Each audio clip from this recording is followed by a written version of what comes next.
more seconds, but I got crackers in my teeth. Crackers. I got crackers in my teeth. I got my stupid, expensive cracker crumbs in my teeth. I'm a little cranky about crackers. Crackers, they killed me. That's a good vocal warm-up, I suppose.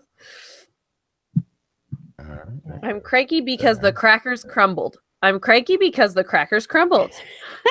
The skeleton ran out of shampoo in the shower. Right.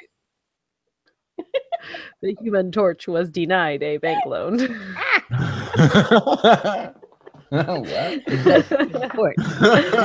bank loan. I'm gonna have to go watch Anchorman after this show is over, y'all. It is time for a show, though. I think we are here. That's right. My new pirate name is Crackertooth Kiki. Oh boy! Thanks for that, chat room. Yikes-a-roo. Oh, chat room. Where are you? Hello, everybody out there. It's good to see you. This Week in Science. We're going to start the show now. Yeah. I'll tell you about my crackers after the show. I was telling Blair about my crackers. Cranky cracker crumbling. But it's time to start the show. So Kiki is cranky because her crackers crumbled. And I ran out of shampoo for my skeleton in the shower. 3, 2. This is TWIS. This Week in Science, episode number 651, recorded on Wednesday, December 27th, 2017. Top 11 of 2017. Right, crowd, go wild, because I'm Dr. Kiki, and tonight on This Week in Science, we are going to fill your heads with stories from the past. But first, disclaimer. This is the end of all elaborate science stories. The end of done for me latelys and animal corners. The end. We'll never disclaimer in 2017 again, my friends. But before we go and come back again in 2018, we will picture what has been a year so limitless in discovery that it cannot be captured in 10, and while 12 might not be too many, we will limit ourselves to but 11, and then actually maybe go on from there. Top science stories of 2017 here on This Week in Science. Coming up next.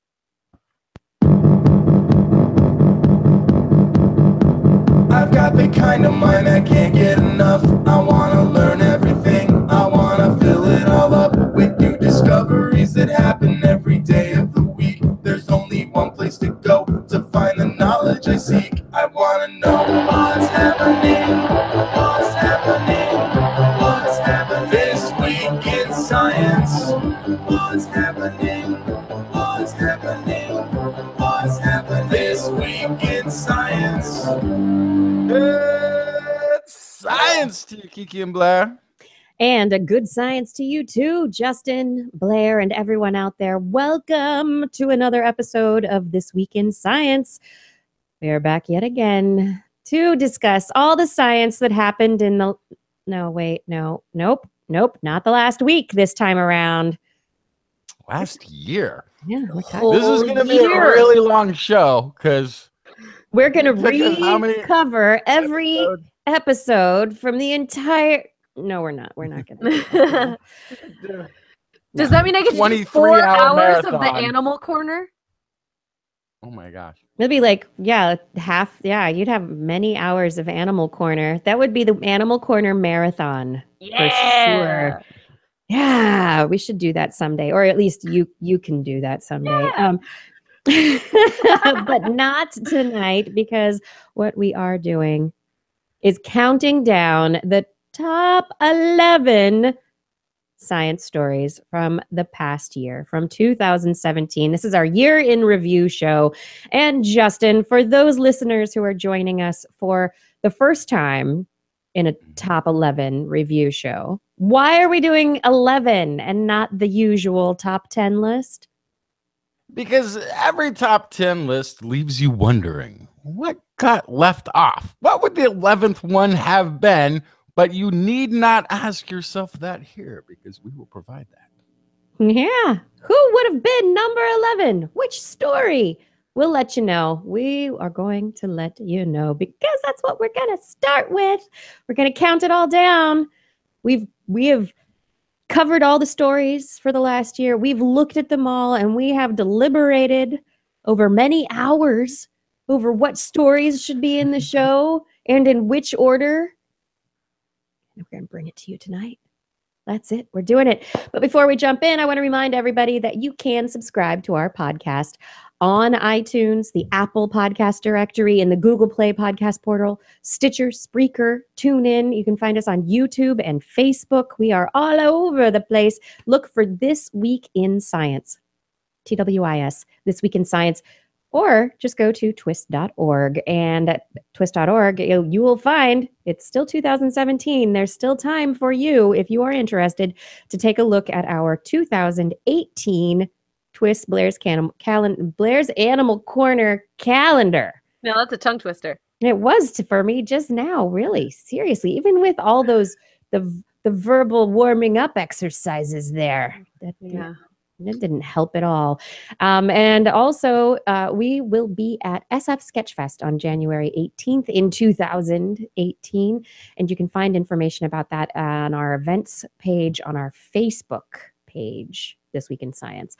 So look for This Week in Science, go to twist.org, find information, and join us. Join us. We can't wait to see you there. But you're here right now, so let's get started. Are you two ready?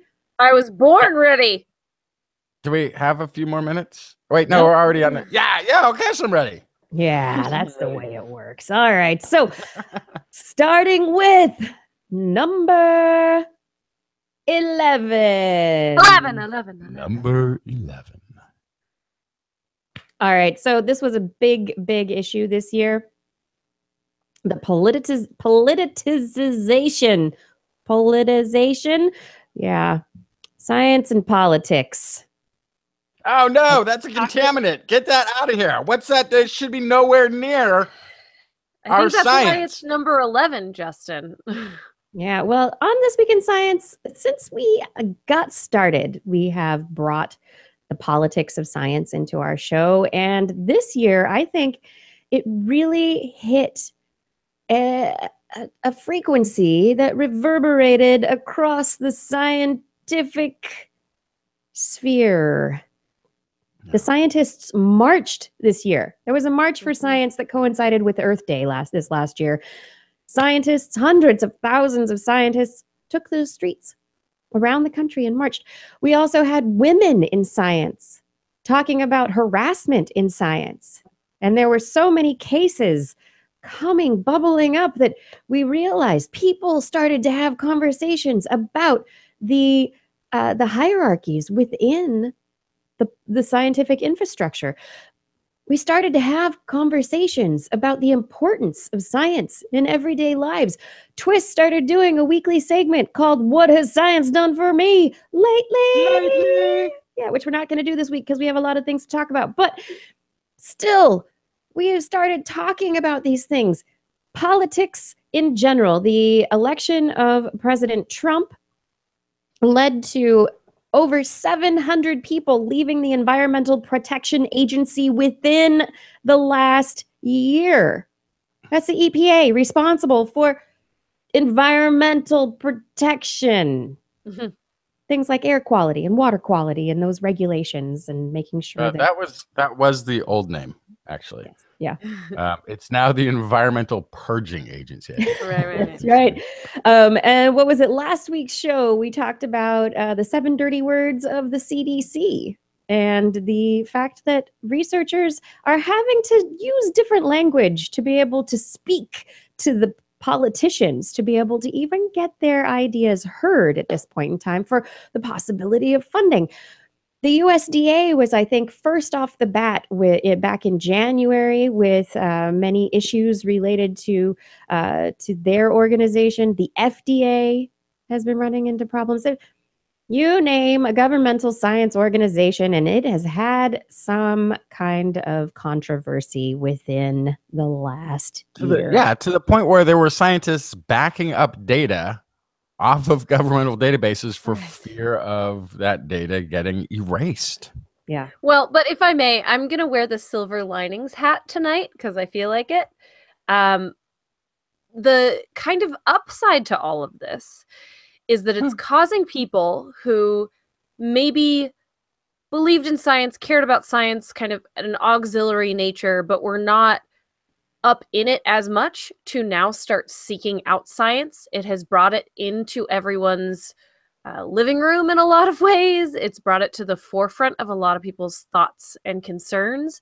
And so something that previously may have been this behind closed doors in the lab, mysterious, just we'll let the science take care of it sort of thing, that, you know, the science machine just keeps moving and they'll keep making stuff and they'll keep checking things and it'll be fine. Now people are actually starting to ask questions. They are starting to show outward support of science.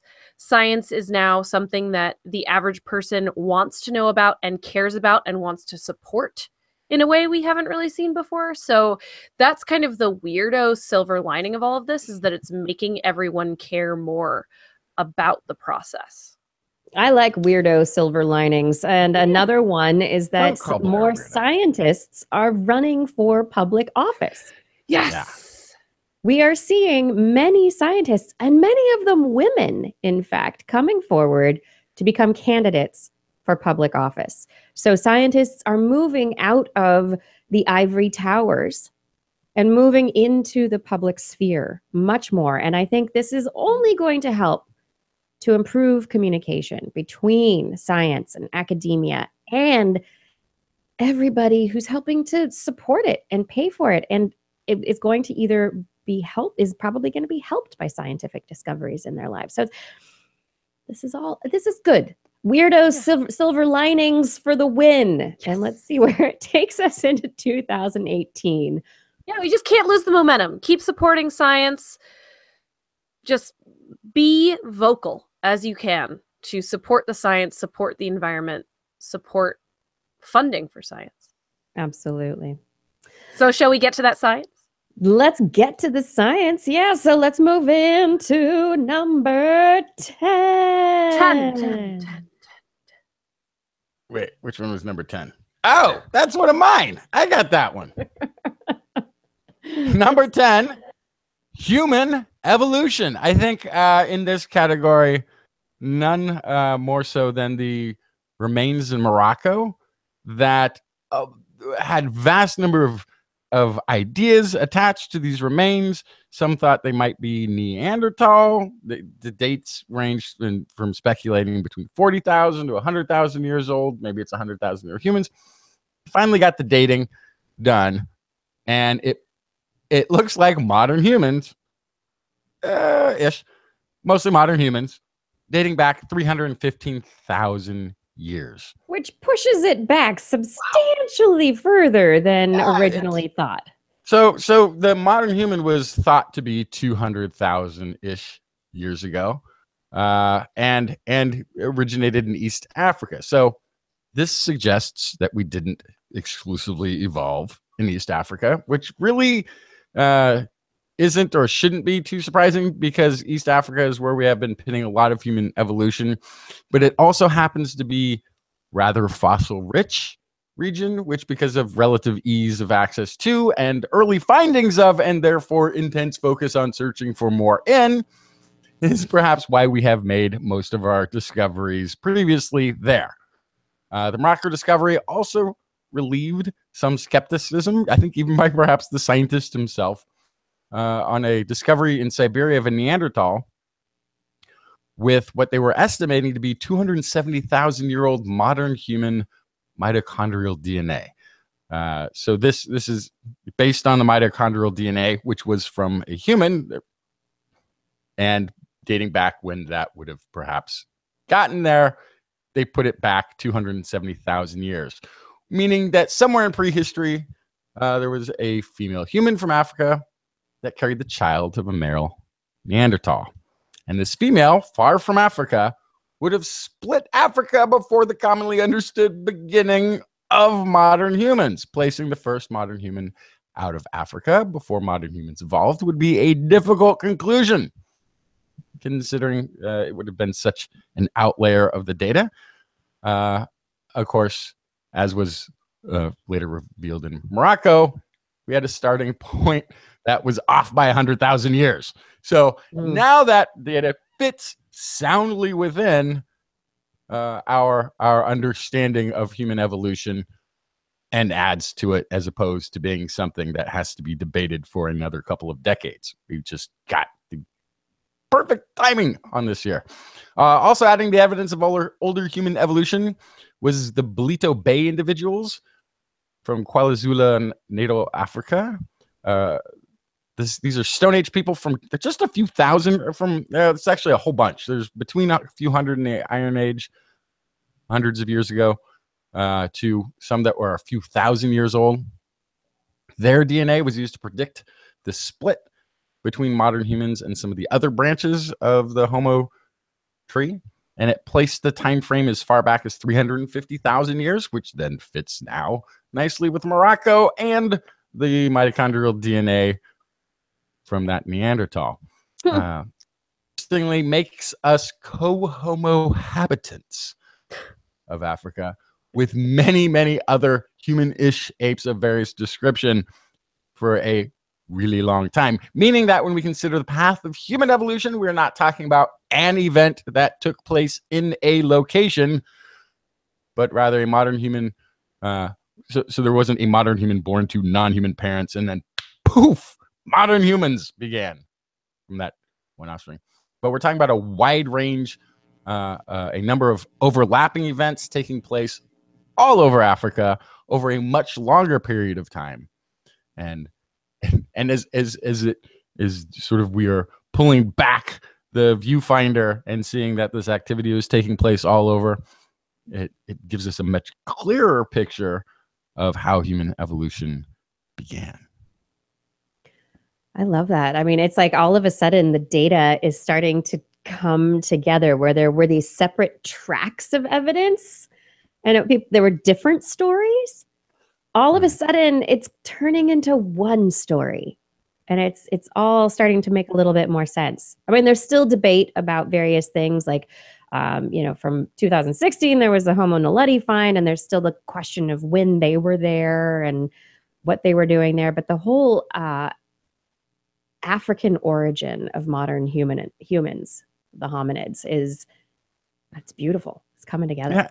And it's also one of these things that, because this was such a productive year in this field, that these outlying data points, which could have, sat there, we must have bad data. There's no way this data could be correct. But you produce the data that you produce, and they woulda, coulda, shoulda been complete outliers. But because so much work was being done this year in these various, from Siberia to South Africa, and in between, maybe like pretty close in between, we got data that supported each other and made that picture not something that we had to talk about for a decade or two or 50 years, but we kind of can come to a resolution within this year on these stories. That's wonderful. I love it when science ties things together. Mm-hmm. It's fabulous. And on that note, nice, tidy human evolution package that Justin has delivered for number 10. It's time to move to number 9. Nine. It's about stem cells. I'm so excited because, as listeners to the show would know, I plan to live to be over 200. And you're going to need those stem cells to do it. And there was some amazing breakthroughs this year that might actually make it possible. So first, back in July, there was a stem cell trial done with mice where they actually identified a lot of the problems of aging as a death of stem cells in the hypothalamus. And they even went so far as to stick new stem cells into the hypothalamus and found reverse effects on these mice. So Nice. that sounded very promising. Inject my hypothalamus full of stem cells, please. Do not try this at home. Yeah. Next, Right. there was actually a human trial with stem cells as relates to frailty. And they actually did this on 2 humans. And they actually found that this kind of frailty measurement was reduced by administering some stem cell transplants. So this was an anti-aging treatment directly with humans. Next, that was in October, and then they also did a regeneration of hair cells in the inner ear, which apparently they have it rough. Your hair cells in your inner ear, which help you to hear, they're just getting damaged left and right. Loud And- music, and antibiotics. They just die. They just die and they're done. They're done. No regeneration possible. Well, not anymore. Stem cells to the rescue. Do. And they were actually able to regenerate these hair cells in the inner ear. Last one, an Alzheimer's drug applied to stem cells. I have to say the words, tooth pulp. It worked with tooth pulp to recreate dentin. So aside from the phrase tooth pulp being really gross, I don't know why. You get It weirded grates out on by me. this It's like strangest nails on things. a chalkboard. Anyway, the tooth pulp Tooth pulp. was able to regrow dentin, which, as we know, that's really the thing that makes us lose our teeth. And there's all sorts of problems besides just not having teeth that can lead to gum disease and all sorts of problems that actually eventually can lead to death, directly relating to all of that good stuff going on in our mouth. But we put in fillings and things like that because dentin degrades and it doesn't regrow. But even fillings need to be replaced, wear down, all these good things. But this application of an Alzheimer's drug to the stem cells in the tooth pulp allowed them to regrow dentin. So it's official. I'm gonna live. Well, I won't say forever, but it's looking good. It's looking good for a second century. That's And right. you might You'll be able- have all your teeth, and you'll be able to hear. If you end up having children, you'll be sitting on the couch with them in 50 or 60 years, and they will not be tweeting about how annoying it is to watch movies with you. Yes. Eh? And What that movie say? What are they doing in that movie? Eh? and I won't be frail. I won't need my grandchildren and grandsons to pick up things that are 5 pounds because I can't handle it. That's right. No frailty. You'll be able to hear. You'll have all your teeth. It'll be amazing. Stem cells. Stem cells. That's right. I'm still wondering, these sources of young cells, like when we have blood banks and stuff now. At what point are we going to have these stem cell banks where young people are paid, paid to give For up their their youth. stem cells for their youth? That's right. Give me your youth. Yeah, but it's looking bright for 2018. Yes. And all of our aging. I'm more worried about 2118. You know what I'm saying? All right, everyone, if you just tuned in, this is This Week in Science. We are counting down the top 11 stories of 2017, and we have just come to number 8. Eight. Number 8. That's right. And coming in at number 8 is NASA. NASA and its planetary exploration. This year has been a great year for NASA. We saw a lot of discovery continuing with the Curiosity rover on Mars, discovering a lot happening in Gale Crater, finding these silicates in Gale Crater that suggest that there was water in the crater at one point that pushes back and widens the potential for life, actually having microbial life, at least, actually having had a chance to gain a foothold. Other discoveries made on Mars have been the discovery of elements like boron, which are essential for life as well. And so there's a lot still happening on Mars. We continue to rove. Snow, right? There was snow, or at least And not the just ice at the crystal poles. formation. That was Jack Frost visits Mars on occasion. It turns out. But it's not just at the poles. They used to think that this ice and snow only occurred at the North and South Pole, and they discovered that no, there are special weather conditions where it could snow all over the planet. Or ice crystal. It's kind of like the Portland, Oregon ice storms where you're like, that's snow. No, it's not. It's just little ice crystals falling from the sky. Everyone stay inside. Moving on from Mars. Also sound advice, not just in Portland, but also in Mars. Stay inside. Stay inside. That's right.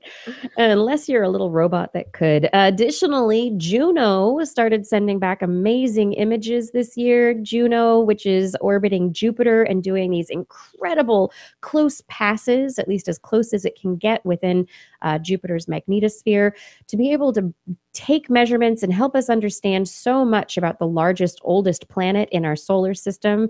They did a flyby of the Great Red Spot that enabled us to discover much more about the depth of this giant storm that's been raging for so long and will probably continue for so long. But to understand exactly what's happening in there and why Juno is helping us do that. We've also gotten a closer look at the aurora, the electrical activity that's occurring from what here on our planet, it's when solar winds speed up particles and they hit our outer atmosphere and electrons get moved around really fast. And so light gets emitted and we have our aurora. Well, they found out that on Jupiter, that's not the only way it happens. That also there's stuff that comes up from inside the planet to create the aurora that you see at the north and south poles of Jupiter. So Juno is continuing to give us some amazing views of this planet that we've seen before, but not in such great detail. And Juno is really giving us a good help with that. We also saw Voyager 1 and Voyager 2 turn 40 years old this year. And additionally, Voyager 1 fired up its thrusters for the first time in 37 years. And, you know, if you were to fire up an old car that's sitting in the garage 37 years later, you'd be like, I don't know if this is going to work, right? It's not going to just work on the first go. You might have to tinker with it a bit. You might have to, nope, it worked. It did exactly what it was supposed to do. And it's the movement, the thrusters, the way they had them fire, potentially going to expand the mission length by a couple of years. We might get a little bit more life out of Voyager after having done that thruster firing. So NASA builds things to last. They do last, and they continue to give us great evidence from explorations that fuel our curiosity and inspire us to do more here on our own planet. We also saw the end of Cassini, which made me so sad, but I saw it bring together an amazing community of people online and around the world who have been appreciating the images and the science that have come back from Saturn over the last 13 years. Cassini gave us a view of Saturn that we never had before. We learned about Enceladus and the jets on the moon of Saturn, Enceladus. It's inspired NASA to go to Enceladus and to do some digging, to send another mission there in the future. So we'll be going back, but Cassini gave us the first picture, the pale blue dot picture of our planet way far away, right? A little planet from distant space. So Cassini, its end, a fiery end as it's dove into the gases of Saturn, but it continues on and still giving us rich information, and hopefully we'll get another view like that again. Hopefully we'll go to other planets. Come on, NASA, sure. Let's go to Venus. Come on. Well, it would that whole thing probably would be a lot easier to do though if we were in the TRAPPIST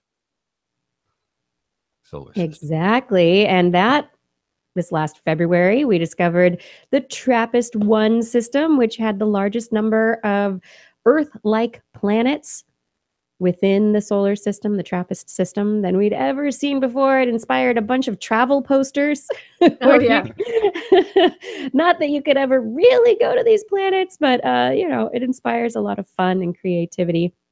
Yeah, they're so close to each other that you could see the other planets without the telescope in the sky. I mean, they would hang in the sky. Yeah. Like the moon in the sky. It's a big pizza pie. Yeah. That's a TRAPPIST. That's TRAPPIST. And the final story, which is, just part of NASA's job of looking out and exploring, but they did peek at the first interstellar visitor that we had come through our solar system that we detected. We had a comet, which Is that the cigar? the cigar, the interstellar cigar that came from a far off galaxy. It's come from elsewhere to make its way through space and time and just pass right on through. People thought it might be alien technology, but really it's probably a comet that's just gotten covered in dust so that it doesn't heat up the same way and lose its water particles like most comets do when they pass near the sun. So you don't have a tail coming off of it, but yeah, it's just a cigar-shaped comet passing through. Somewhere aliens are just like, watch, we're going to toss this funny-shaped rock at them. They're going to make a whole thing about it. Just wait. That's right. Yeah. Oh, we do make a thing out of things, don't we? Silly humans. Silly humans. Just listen to your scientists.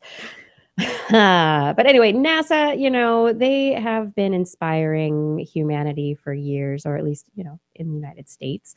They've been very inspiring. And this year, they were doing a lot with planetary exploration. And I think it's important to list what they're doing this year, because we are not going to see many new craft going out to explore our solar system for many years. And so we gotta celebrate what NASA has done, the golden period of NASA's planetary exploration, before we hit that big doldrum period that's just coming in the future in a couple of years.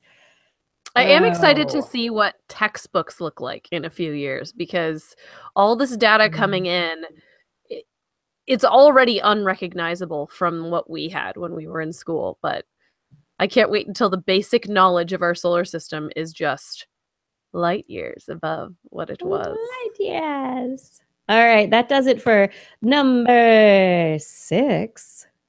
Nope, that was number 8. What's number? I'm counting the wrong direction. What's number 7? 7. DNA.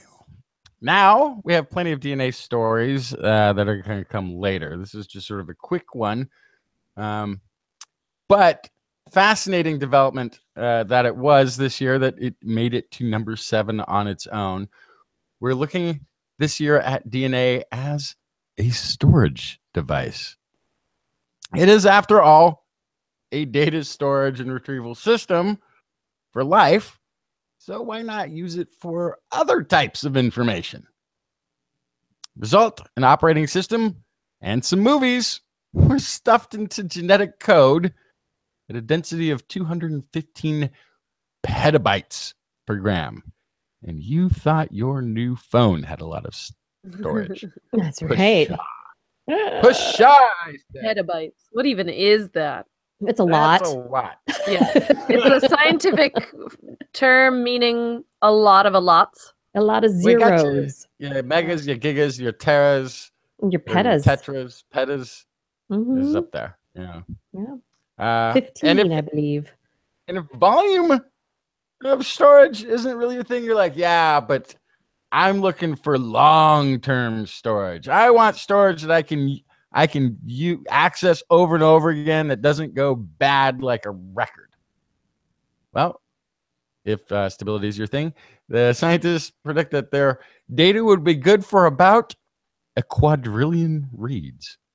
Oh, Which, but if you're I not, don't know. if you're not familiar with quadrillions, It's a about how many times I check my Twitter account every day. Oh, man. it's approximately the same as 1,000 trillion. Right. So you could access these movies 1,000 trillion times, and they'd be readable every time. And they used a kind of an interesting method too. It wasn't just a one. They used a form of packet, a packet data, so that it has some overlap of the data is in there to make up for the DNA's natural inconsistency or natural errors in DNA, so that it could be reliable and detailed enough to make a movie, play back a movie from. Which I still don't understand how they did that, but that's number 7. Yeah. Let's have that data. Store it. Keep all those movies. Right, You want your family's home movies to last forever, don't you? Yeah. Yeah, I think there's like all those old spy movies where they're like, we'll take the microfilm and we'll put it into a secret compartment in a watch, and now you can It's in store this test tube. all of the data of a nation, and just do a cheek swab. That's all you need. I have it all hidden everywhere in my cheeks. That's the modern day Johnny Mnemonic. Get Hollywood on the phone. That's right. Don't wash your hands. I lost my Hollywood phone. I used to have a phone that went direct to Hollywood. I don't know what I put it though. All right, shall we? We shall move forward to this time, really, truly, number 6. Six. Enough with your DNA. Let's talk about XNA. It's the extreme NA. No, it's actually it's DNA made with new base pairs. And we've talked about this in the past, and this first came about, I think, actually in 2013, where they were able to just make DNA with X and Y base pairs instead of the normal A, T, C, or Gs. But now it's taken a whole new step into the bizarre. And this is where they have been able to make organisms in a laboratory. So in January, they were actually able to make bacteria. They were able to culture bacteria in a lab with X and Y in their genetic code in the place of some A's or T's or C's or G's. And these bacteria did not die right away. They were stable. They were able to hang out and exist with this fancy new DNA. And later in the year, they were able to take DNA with X's and Y's and actually synthesize proteins. So not only could this could it exist in a living thing without killing it, but also it was able to serve the function of DNA. It was able to make proteins. So this is something that could get propagated into future generations, potentially. Even further in the bizarre, also in January, they were able to have artificial cells speak with natural cells, communicate with chemicals and hormones and things. So they were actually able to do their job as cells, despite the fact that they were completely artificial. Which is pretty amazing. I mean, and from that, like I loved the part of that story. If the researchers in the article, in the research report that they write, they refer to what they created as a cellular Turing test. Yes. And so as we move forward with synthetic biology and biologists potentially creating their own microbes, from scratch, as we start creating organisms, how do you tell the difference between a natural bacteria or one that has been created through science, And so the idea is what aspects of the behavior are the same as or similar to existing bacteria, and can they interact? Do the bacteria treat the artificial bacteria like regular bacteria? Yeah, this is definitely getting into some borderline mad scientist territory. But it's not mad, it's the future. Yeah, synthetic biology is fascinating and terrifying, and I'm sure we'll hear more in 2018 about it to fascinate and terrify us. Yeah, let us engineer our future. Yikes. That's right. People used to say better living through chemistry, but seriously, better living through synthetic biology? Yeah, I don't know about that. Jury's out. Jury's out. What? All Wait a right. sec. From the girl who wants to live to be 200. Yeah, That's me. She's gonna pick and choose the things that she's interested in. Yeah. This is America. America. Okay, everybody. Was that it for number 6, Blair? Yes. Okay. XNA and communicating cells. That makes way for us to take a break. This is This Week in Science. We are going to come back in the second half of our show with the top 5 stories from 2017. You don't want to miss it because, oh my God, the best stuff is coming. You know it is. You know it is. Always leave the best stuff for the second half of the show. We do. No. Because it's a countdown. If you went from here's the best story of the year, and now we're going to tell you what the decreasing and now they get only better as we go down this list. It only gets better. That's right. So stay tuned for more of the top 11 of 2017 on TWIS coming after this break. We'll be right back.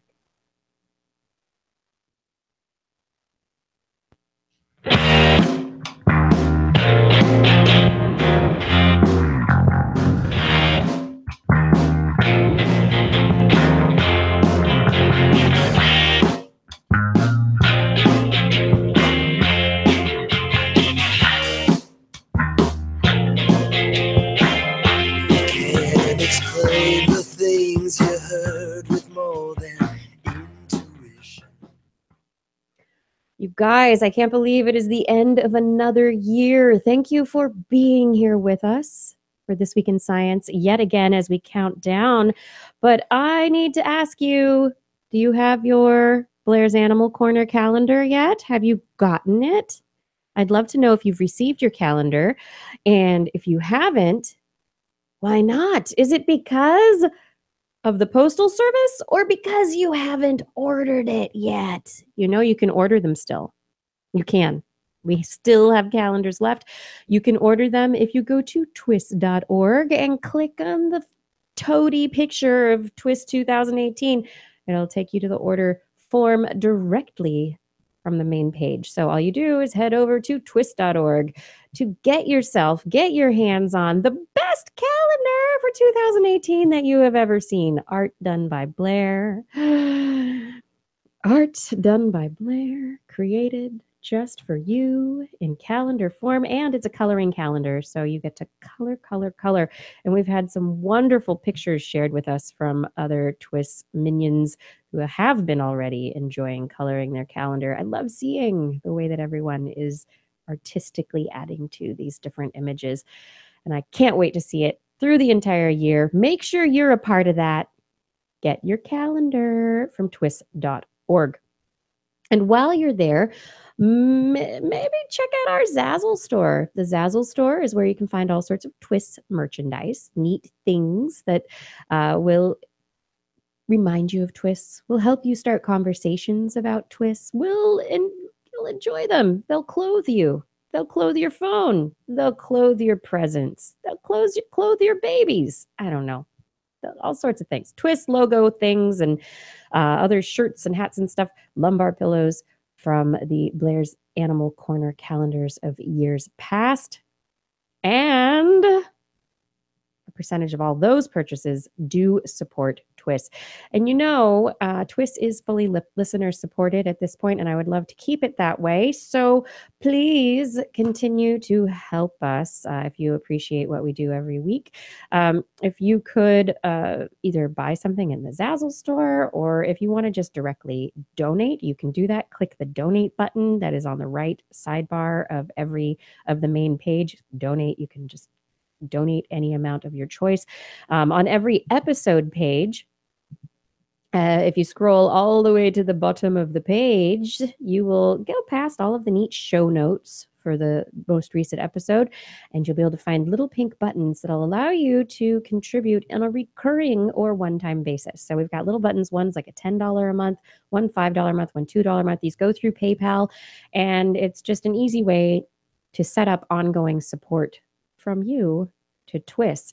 If you're interested in another way of supporting us in that ongoing fashion, you can do so through Patreon. And Patreon is the community of listeners who have come together to support us on this crowdfunding platform. And we would love to get you, if you haven't done so yet, please update your level of support because I have changed from a per episode method of charging to a monthly episode. And so the amount we are getting from Patreon as of December has decreased. We're down about $400 to $500 from our usual income from Patreon at this point. It's coming up.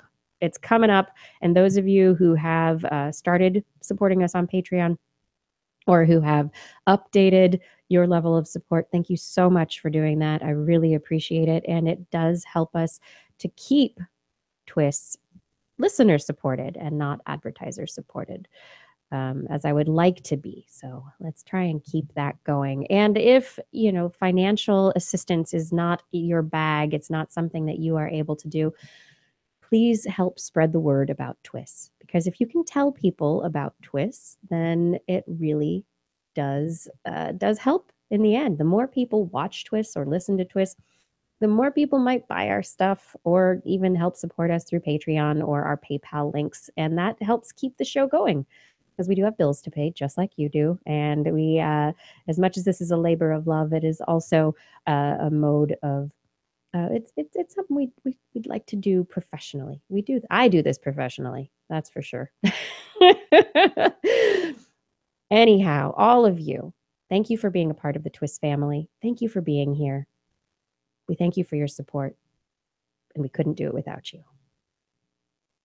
If miracle wonders were held in their looks, why waste precious time and try selling their books? Why sit and wait for your publishing royalty? If one has real power, who needs real loyalty? If you could travel by thought to a mystical place, why go to book signings and fight for shelf space? Why would you wait for your agent to call you and vent and try to convince you he's worth 12%? Why would you bother with talk shows and trades publicists? Why deal with the people that repeatedly insist that you show them real proof that your power? And we're back with more This Week in Science 2017 Top 11 Countdown. What, woot, woot. Yeah, we're back. We are back. And where are we now? Oh my gosh, it's back to the countdown.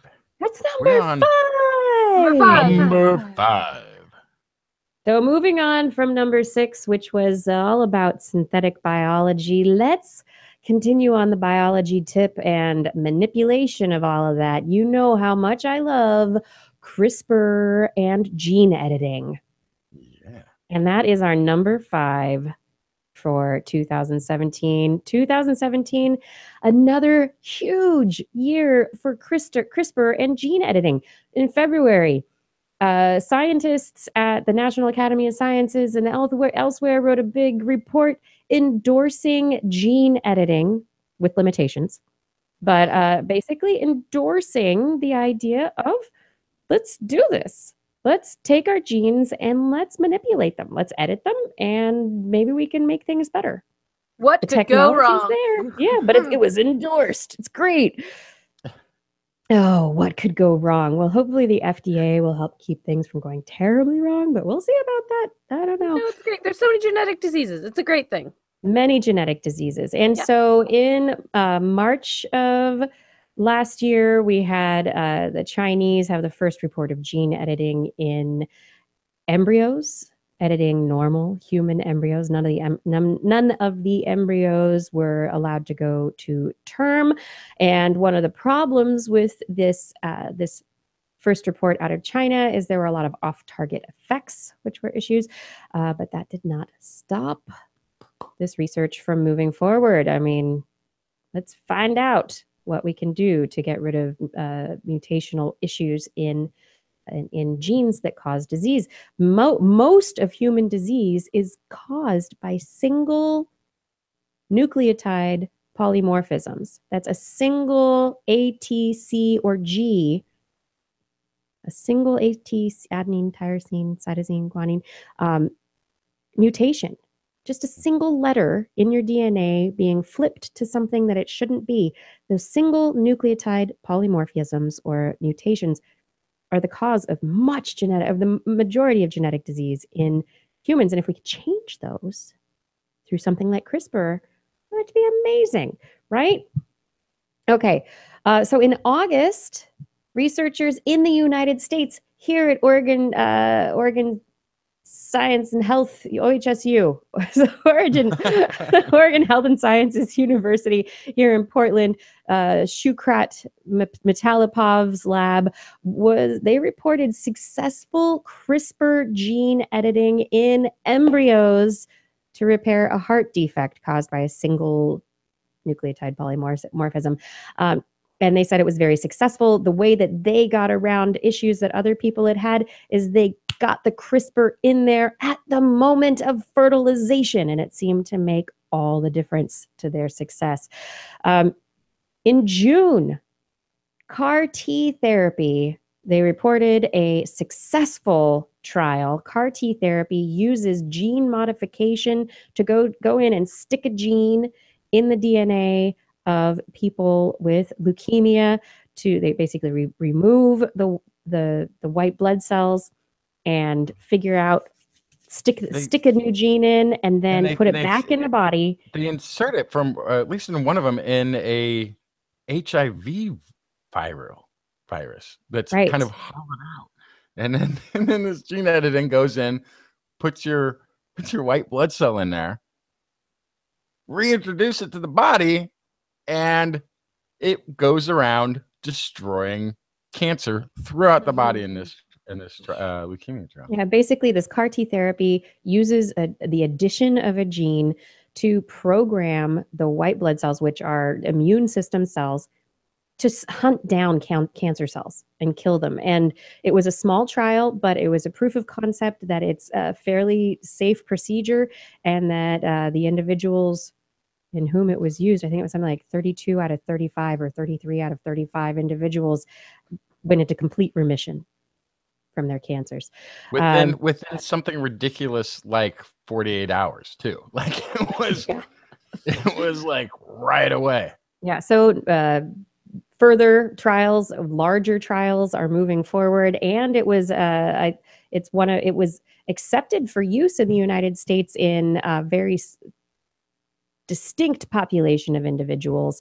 So very few people, but if you have one of the qualifiers is you must have $1 million.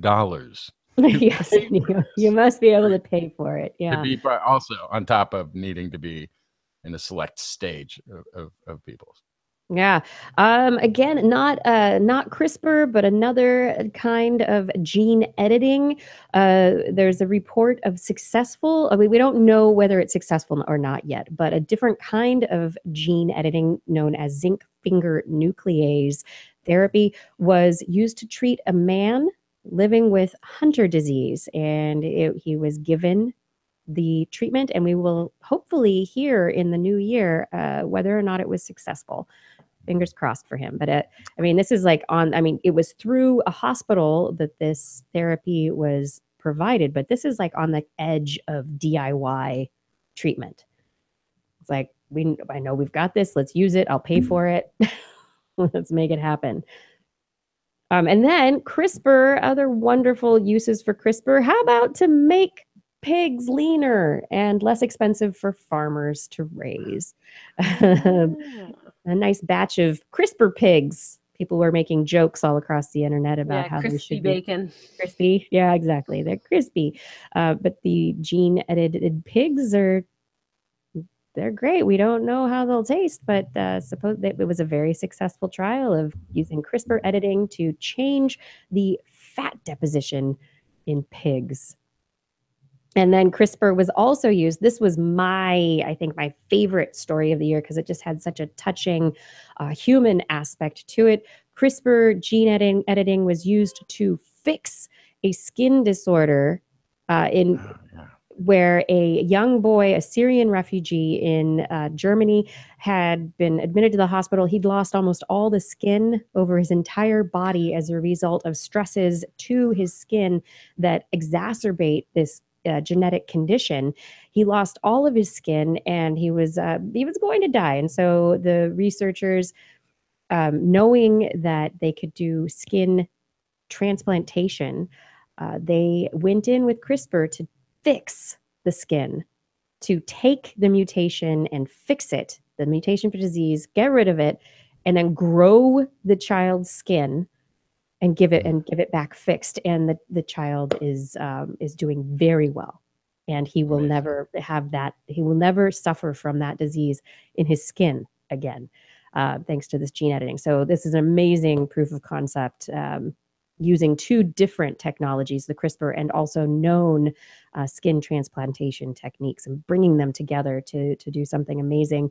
And then finally, I mean, one of the things I mentioned at the beginning, the Chinese study using gene editing in embryos, and they had off-target effects, and it's kind of like CRISPR goes in and is like, what else looks like the thing I'm supposed to cut out? What else looks like the thing I'm supposed to cut out? And it just keeps cutting and cutting. There was an improvement this year with a new Cas protein. Instead of CRISPR-Cas9, it's CRISPR-Cas13, and it targets RNA. It doesn't cut the DNA at all, and it leads to much more accurate single nucleotide editing with fewer off-target effects. So we might be looking at not CRISPR-Cas9, but a whole new set of genetic editing tools that are offshoots of the CRISPR system that are just going to be used for different reasons, but this CRISPR-Cas13 is making it much more targeted and efficient. I'm going to wait till CRISPR-Cas40 something before yeah, version 40. Me, but yeah, that new update. I don't know. I've heard it's kind of buggy for the CRISPR. I'm wait it out. All right, let's move forward to number 4. Number 4, the gut microbiome and you. This is like this thing I feel like we've been talking about with increasing frequency over just the last few years.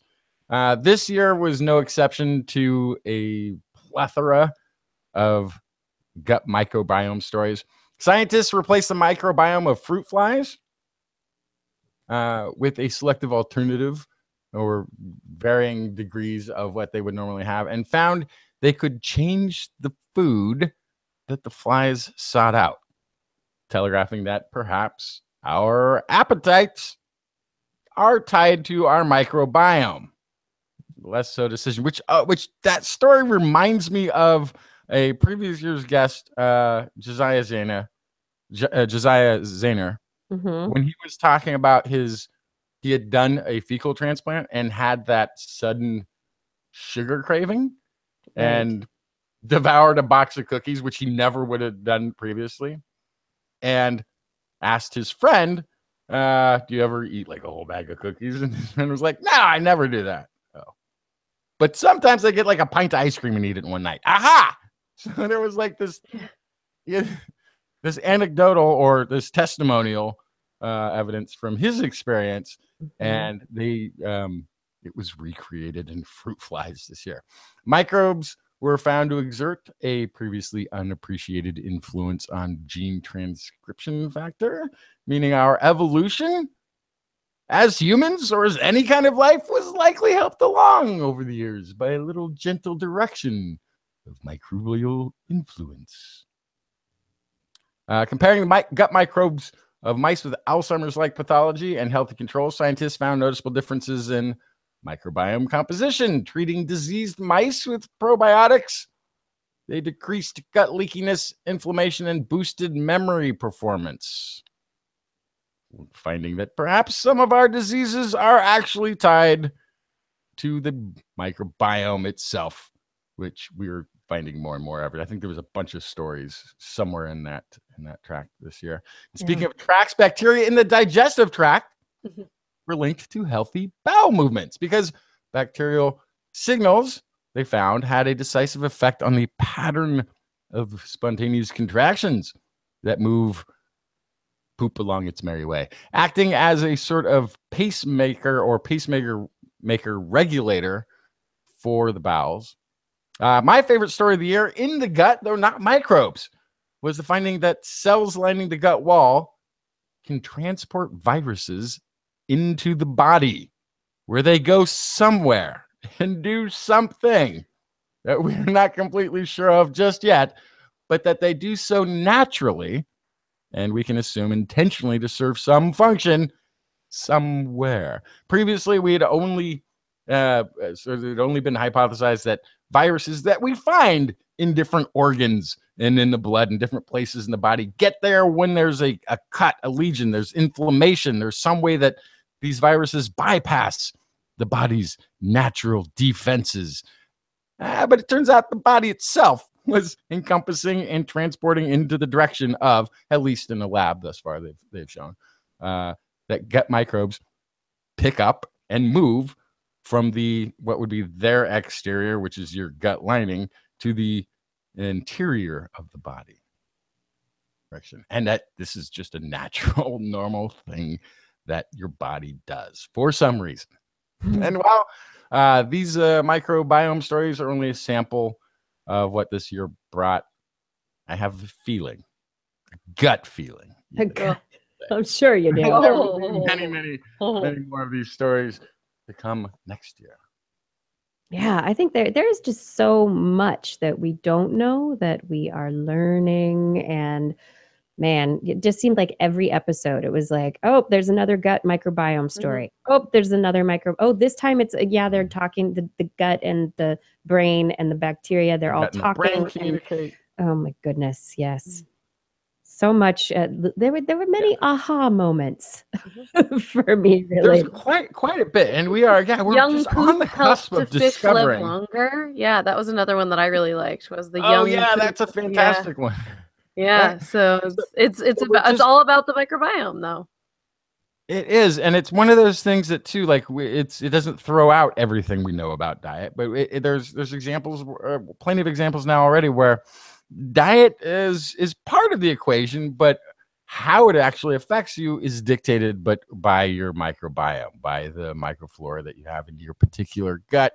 And if you don't have that which you need to process this or that thing that you're putting in there, then eating it doesn't matter or affects you terribly. Or so right. But it's also like it's the microbiome, it's your genetics, it's your diet. And your microbiome affects your diet, and your microbiome affects your genetics, and your genetics affect your microbiome, and it's this give and take of this triangle of things going on. And it tells you whether or not, maybe when we figure it out, you'll know whether or not you are the person who should be drinking all that wine. Right. Is the wine going to be helping my brain or not? Right. That was another one of the stories. Yeah, that depended. I sure hope I have wine had a beneficial effect depended on the microbiome. That was another great story this year.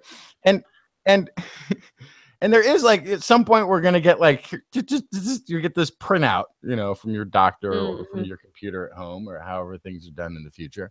It'll be like an allergy test, but instead they're testing. Yeah, but it's like here's a diet you can survive on and be fully healthy. And some of us might get like, here, eat all the fatty foods and fast food that you want. It's gonna be fine. And some of us are gonna be like, I'm on a all cookie diet. I don't understand why, but this is what my body's demanding from me.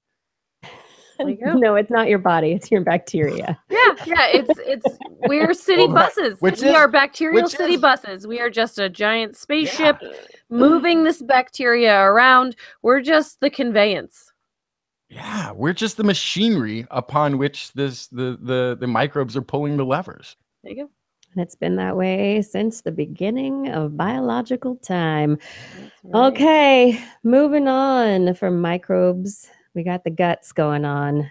It's time for number 3. Three. It's time for Climatia. Climatia! You know, it wouldn't be a year without some climate change in the rundown for our top 11, just because it's perhaps the largest environmental problem of our time. And the more we learn about it, the more we're learning that it affects human health right now, not in the future, but right now. I'm sorry, I have to interrupt. I thought the biggest environmental problem we were facing in this age was rising seawaters, or was the change in the migration of the birds, or you see, that's all.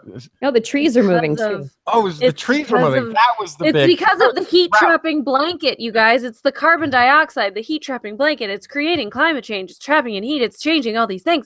So, for example, this year was once again the hottest on record. This sounds familiar, right?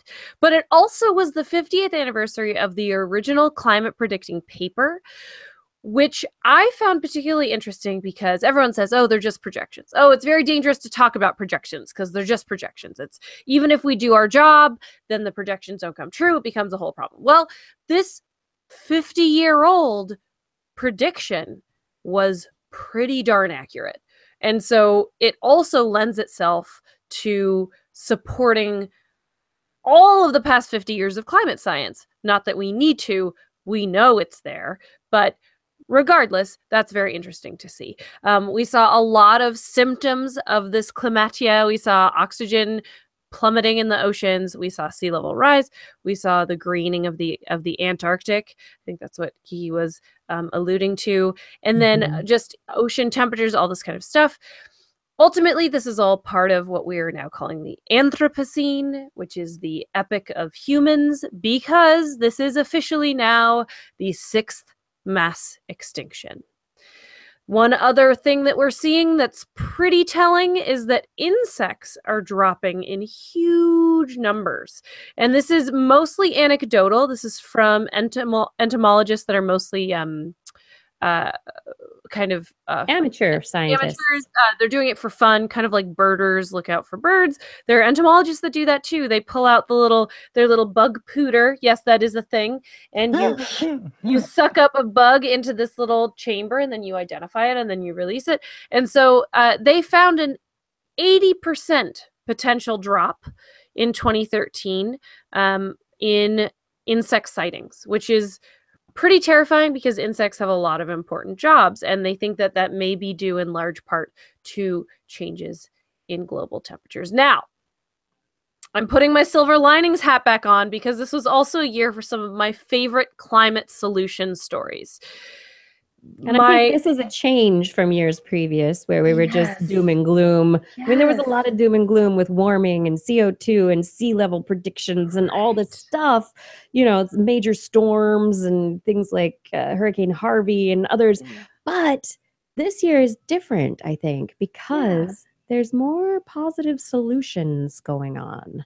Yeah, people are really starting to band together to do something about this, and they're taking action. And one of the things is that more and more people are investing in solar, wind, hydroelectric, alternative forms of energy. And as more and more people invest, as we've talked about many times on the show, then the technology improves, it becomes better, it becomes cheaper, and it's this feedback loop that actually helps us get somewhere good. What we found in the study from August is that there's actually an economic benefit between $30 billion and $113 billion in moving to renewable energies that are actually, it equates to about 7 cents per kilowatt hour, which is more than unsubsidized costs. So for all these people that say, oh, it's going to take massive government subsidies, it's not worth it, the technology isn't good enough yet, we can't actually replace it. Scientists have done the due diligence and found that it is actually beneficial, mainly because of the public health benefits, so that none of us will be losing money on this, which is really important. In a similar story talking about the offset of removing fossil fuels out of the economy, there are people in the Appalachian Beekeeping Collective actively training coal miners to keep bees. And I think that one was a great, that was a great story. I love this. This is such a great thing because bees you need can help. move away from coal and toward bees. Yeah, bees need help. There's a similar thing it wasn't invented this year, but it's currently still ongoing, where they teach former coal miners to code. And so people are out there making programs to help us, make this transition as painless as possible, which is great. And I think that it's really important to remember that there are all sorts of problem solvers out there working to make this as painless of a transition as possible. We just all need to get moving. Yeah. Also, I think really important to keep in mind too, the vast majority, because there's no other majority but the vast majority of coal mining jobs went away due to automation. Yeah, that's also very true. Those jobs were disappearing as coal production increased for decades. So let's keep this is a win-win. People are already losing their jobs, and as we make more and more renewable energy, more and more people will be looking for work either in those renewable energies or in other facilities. And if there are nonprofits and government agencies and companies willing to band together to make spaces for these people, I think that is fantastic. There's that plus side, and then there's also the huge public health win from using sustainable renewable energies like solar and wind that reduce the amount of pollution in the air that lead to disease, cardiovascular disease, especially in various areas that lead to billions of dollars in healthcare costs. And if we can minimize that, that there's all sorts of places this is a win. And so we will move forward. There will be a positive. Absolutely. Yeah. Weirdo silver linings all over the place. The science has shown us this year that it's real and it's happening. The science has also shown us that people have trouble understanding it's happening right now, which is why we're here, is to talk about it, right? And then on top of that, the science has shown us that there are easy and sustainable and real life solutions to this problem. How neat. Yep. Let's move past it. We have solutions. Let's put them into action. Oh, and where are we right now on this positive note? We are at number 2. Number two. Number 2. Life is old. We're done. All right, number 1. Okay. That pretty much covers it for this section. We can go on to number 1. No, there was a lot to cover in this. So this was actually kind of a year for confirmations more than discoveries in this section. We had the UCLA, University of Wisconsin-Madison reconfirmation that microscopic fossils that they discovered nearly 30 years ago had actually formed nearly 3.5 billion years ago and rocks found in Western Australia, which are about the oldest fossils ever found, indeed the earliest direct evidence of life on Earth, except for, of course, the fossilized microorganisms that are at least 3.7 billion years, possibly even going back as much as 4 billion years old. And ferruginous sedimentary rocks that were thought to be once a seafloor hypothermal vent. This was in Nueva Gita belt in Quebec, Canada. So that's providing those are really old rocks. Evidence for biological activity in submarine hydrothermal environments. more than 3.7 billion years ago.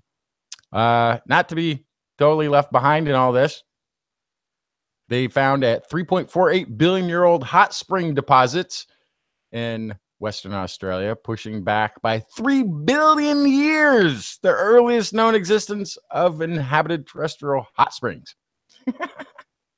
But that's, you know, when we're talking about when life first formed and the age of the planet, this is like extremely early. This is well before we thought these sort of things would have had time to develop.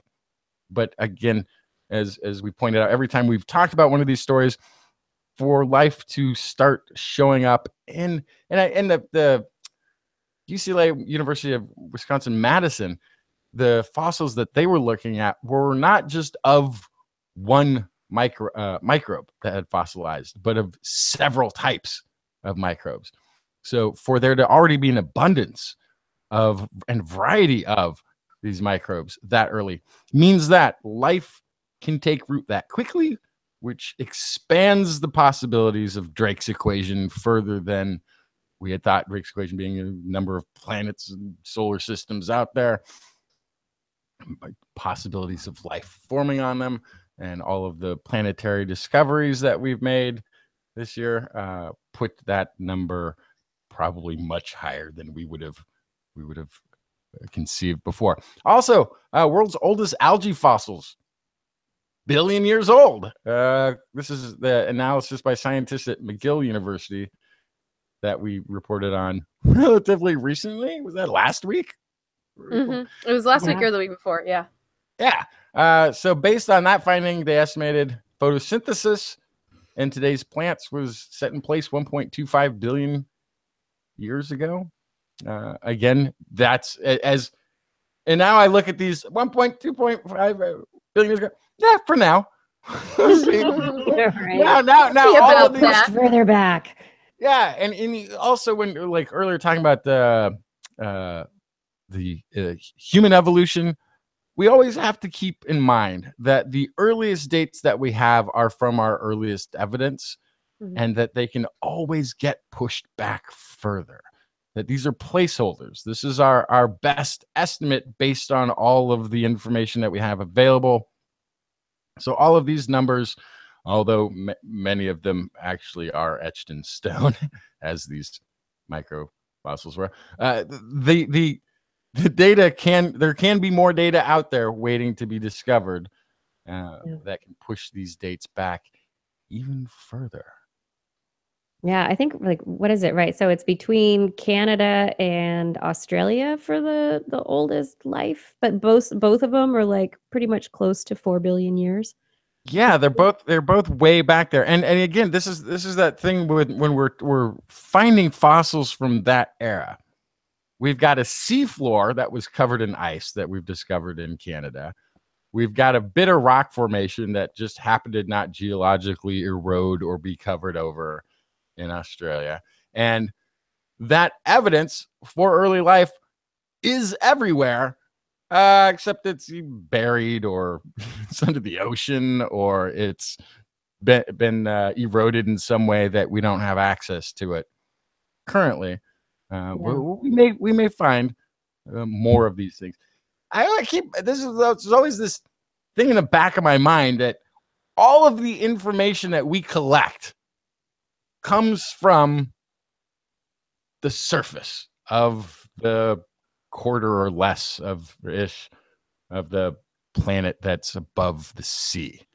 And so much of not just the planet's history, but even of human history is hiding there under the ocean, whether it was coastal civilizations that are now underwater, or evidence of dinosaurs, or evidence of microbial life, or whatever it is. So much of this is under the ocean at this point that we only have access to very little of our history. So when we do find these things, they are incredibly important to understanding the history of the planet. Yeah, and the history of the planet, and beyond that, potentially the history of the solar system, the history of our galaxy, the history of our universe, and the ultimate questions of where did we come from, right? How did we get here? Which brings us to Which brings us to Number one. the top story of 2017, the story by which all other stories that we just talked about ranked lower than because of its incredible importance to our understanding of everything. Of everything, yes, of the universe, of galaxies, of so many things. Oh my goodness. We know gravitational waves exist, and this year LIGO combined with VIRGO was able to detect more gravitational waves than were first detected and announced in 2016. The LIGO work was given a Nobel Prize this year. And additionally, LIGO and VIRGO together, not just detecting more gravitational waves, but being able to triangulate and pinpoint regions of space in which mergers of large mass bodies are taking place, enabled the detection of not just black holes, but just a slightly smaller, but still dense bodies in the universe that have been hypothesized to merge.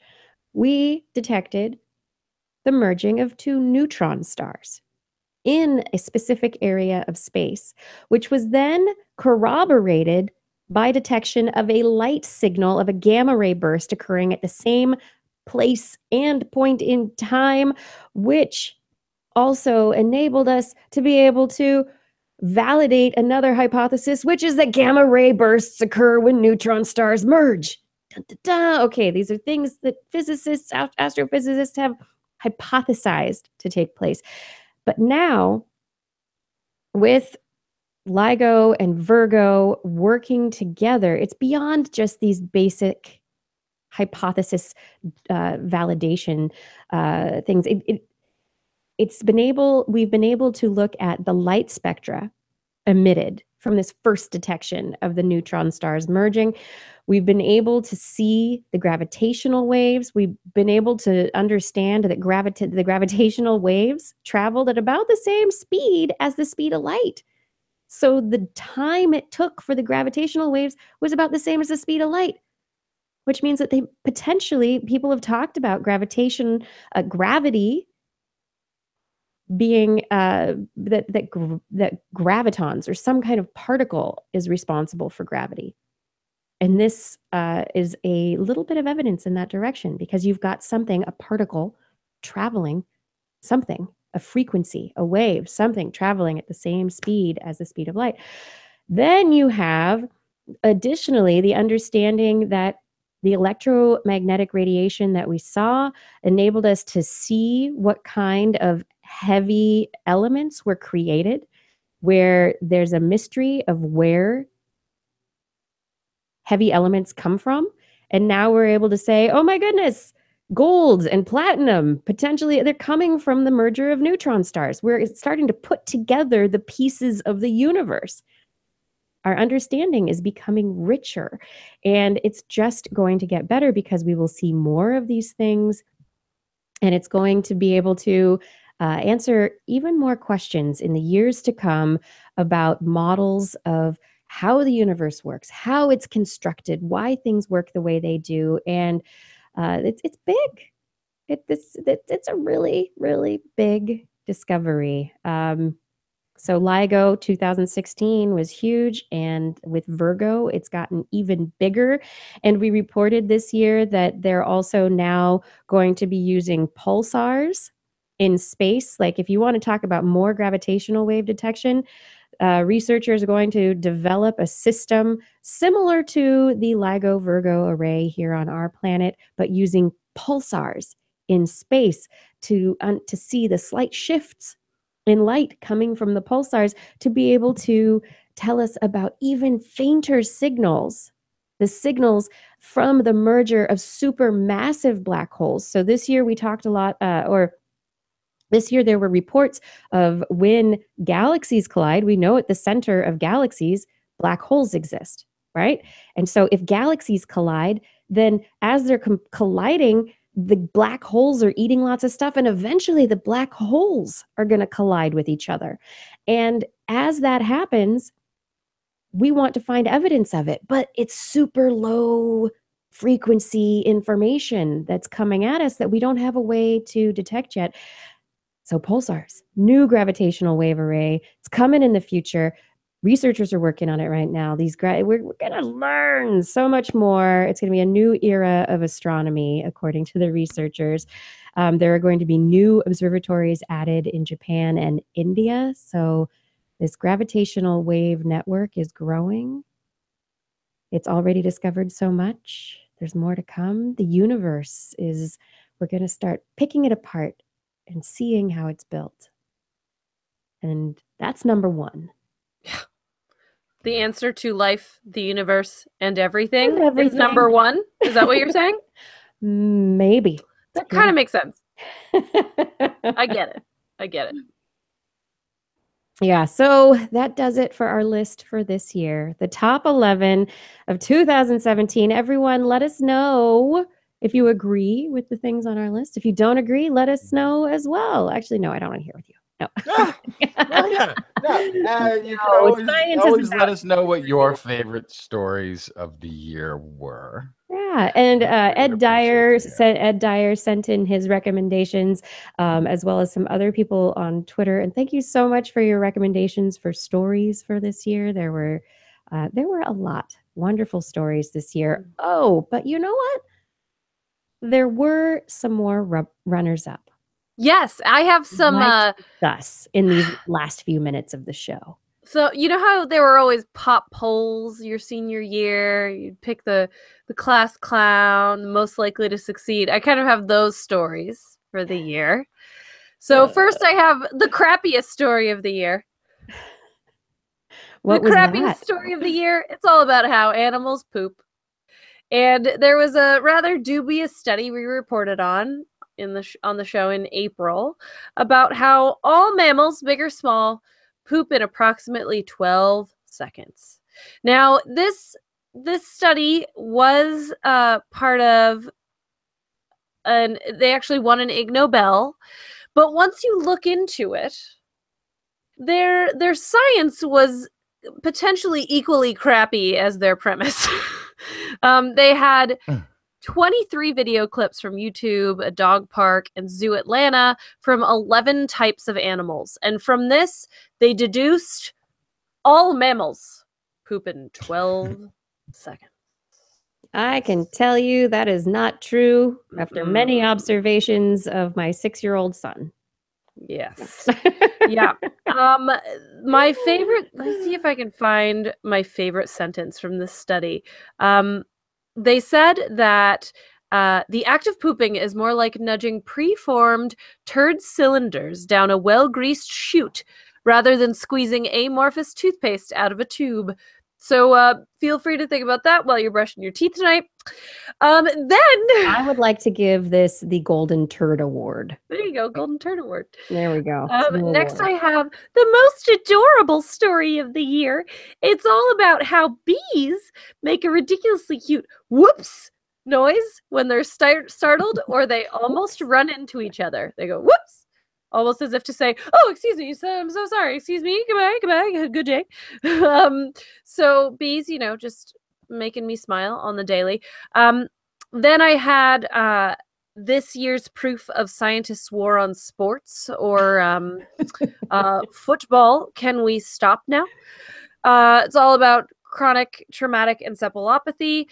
Mainly the development this year was that some football players did donate their brain to science after they passed away, and that allowed for a pretty comprehensive study on their brains post-mortem. 202 football player brains, and they found a really high diagnosis rate in relation to football. It was 177 players, so 87%. and 99% of NFL players. So football, can we stop it now? I think it's an important study to remember for future years. We need to keep talking about it because apparently we can't stop it yet, but something to think about. And then also the I Knew It story of the year was about unattractive people seen as better scientists. So as a woman, you can pick pretty or smart, but not both in terms of public perception. Or you could just say, screw public perception and be you and be gorgeous and smart and forget all that jazz. Public perception be damned. That's right. And then overall, this year's Blair's Animal Corner MVP goes to spiders. Of course. Oh, Yes. How could they not be on the list? So spiders are the gift that keeps on giving. I feel like they tell us things every single year about the environment, about chemical reactions, about how we can make things better. This year, we found a lot about spider silk. We were actually able to replicate spider silk in a lab. We were able to make antimicrobial spider silk. And their venom helped us develop better painkillers. But my absolute favorite story of the year in relation to spiders was that they crunched the numbers and spiders eat 400 to 800 million tons of prey every year. Thank you, spiders. They eat more than anything else. That includes whales. So these guys help keep our life pest, not free, but reduced. Can you imagine a world without spiders? So as much as we like to talk about how they're creepy and we villainize them, and I agree, I don't want one anywhere near my pillow, spiders are very important. Very important. Spiders are so important. And oh my gosh, as the insects die off, what are the spiders going to eat? Oh yeah, don't they do things like eat frogs? Yes, we found that out this year. Spiders eat frogs. And plants. They eat plants too. Oh yes, we found that out. Yeah. Of course, we already know that they eat birds and lizards. So they eat birds. Oh my goodness. Oh, spiders. Spiders. What are you going to teach us in 2018? I cannot wait to find out. Yeah. This year's Mad Science Awards go to Google for AlphaGo, leading us to world AI domination. AlphaGo and AlphaGo Zero are rapidly, basically, they're just dominating the game of Go, teaching themselves now. They don't even need human teachers. In fact, they're like done with. No, actually, there will be more games between the AI and the top dons of the Go world in the future. But I don't know, that AI, they're going to teach us things that hundreds of years of humans playing Go have not been able to figure out about the game, and possibly lead us to world AI domination. Beyond that, we also have scientists created in January the first big human chimera. What does that mean? Oh, yeah, they actually tried to create pigs with human cells. They also created cows with human cells, and had kind of a little tiny bit of success. These chimeras were not dominated by human cells. In fact, it was the opposite. The human cells ended up being fairly rare in the offspring that they created in this chimeric experiment. But human pig chimeras, the ultimate goal is to be able to really grow organs for transplantation in other animals like pigs or cows that are already farmed and ranched for our use. So why not? We don't have enough people dying for organ transplants, and people don't really want to be taking all those anti-rejection meds all the time. So maybe we can fix it by growing organs in animals. Yeah. Brings a whole new meaning to the phrase steak and kidney pie, right? That's right. As long as it's not a human steak and kidney in there from that pig. And over at Eureka Alert AAAS, they show their most shared through social media story of the year. was a report showing that more American children are living in poverty today than at the height of the Great Recession. That was the most shared. The second most shared was the story about the Viking warrior. Oh, right. S? Right. Yeah, where they Right. discovered Looked at the this. gravesite and went, "Hey, that's not a man. The Viking That's a warrior was a lady." lady. That's not a Yeah. man. Yeah. You're a lady." The lady Viking warrior chieftain leader lady was was the number 2 most shared on the social media. Although I guess the one that got the most actual hits was scientists invent way to trigger artificial photosynthesis to clean air and create power. There you Which go. is- Climate solutions. Right. Climate. So let's Yeah, hope that's it was it was. Also, the number 2 click was migratory birds bumped off schedule as climate change shifts. So the first two were climate change oriented. There you go. people are concerned, but they're also looking for Message is getting solutions. out. Yeah, it's getting out there. And my final mad science story was the lamb bags. Lamb bags. That's boy. right. Researchers are trying to create an artificial womb, and they created bags that they filled with juice, and they were able to, well, juice in the sense of that all the liquid and fluid that surrounds a fetus in the uterus, except it was in a bag. A bag. Bag. Yes. And the idea is to be able to support premature human babies where the mother's uterus rejects the baby, where there's some kind of problem. If a baby's born premature, currently we stick them in incubators with tubes and wires and all sorts of things. And it would be a much better solution if we could just transfer them from one womb to another. Mm-hmm. Excuse me, little baby. We need to change your womb number. Whoa. It's a little mad sciencey. The images of these little baby lambs incubating in the artificial lamb bags it's interesting, but it's very good science and a good purpose going into the future. Do you guys have anything else? Any crazy stories or anything that we've missed? I have a full palette. Is it a full palette, or maybe it's there's plenty of stories that we could have given more attention to. There's plenty of stories that we didn't cover this year that we should have, that somehow we missed. And patrons, give us more money on Patreon. We'll do more episodes per week. Yeah. Whoa. Yeah, that's one thing that's possible. But the other is as you see stories, if you think they're interesting, assume that we will too, and send them to us at the emails that you will get in a little while towards the very end of the rundown of the show.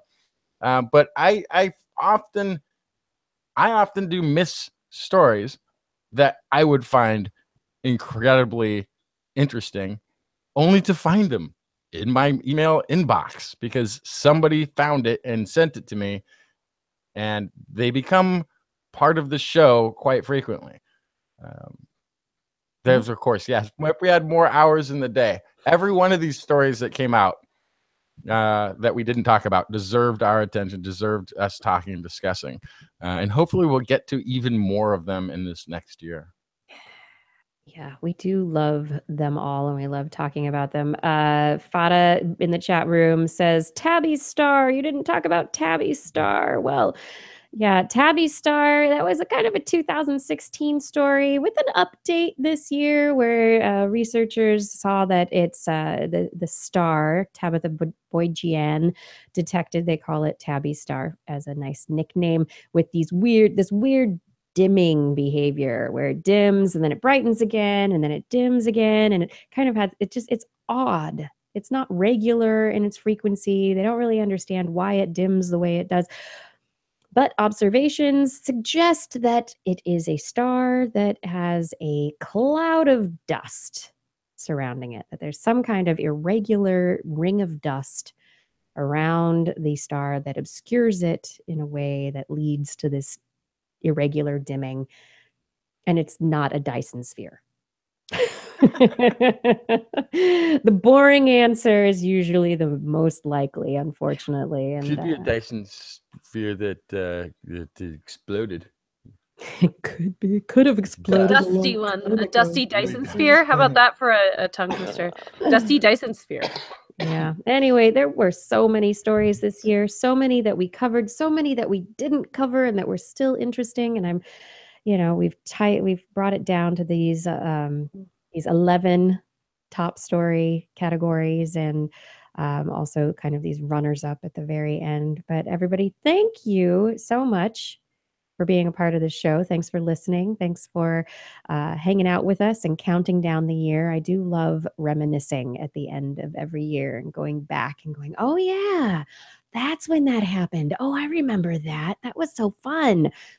And it kind of puts a nice end cap on the year to know where we've been and give us a place to think about where we are going.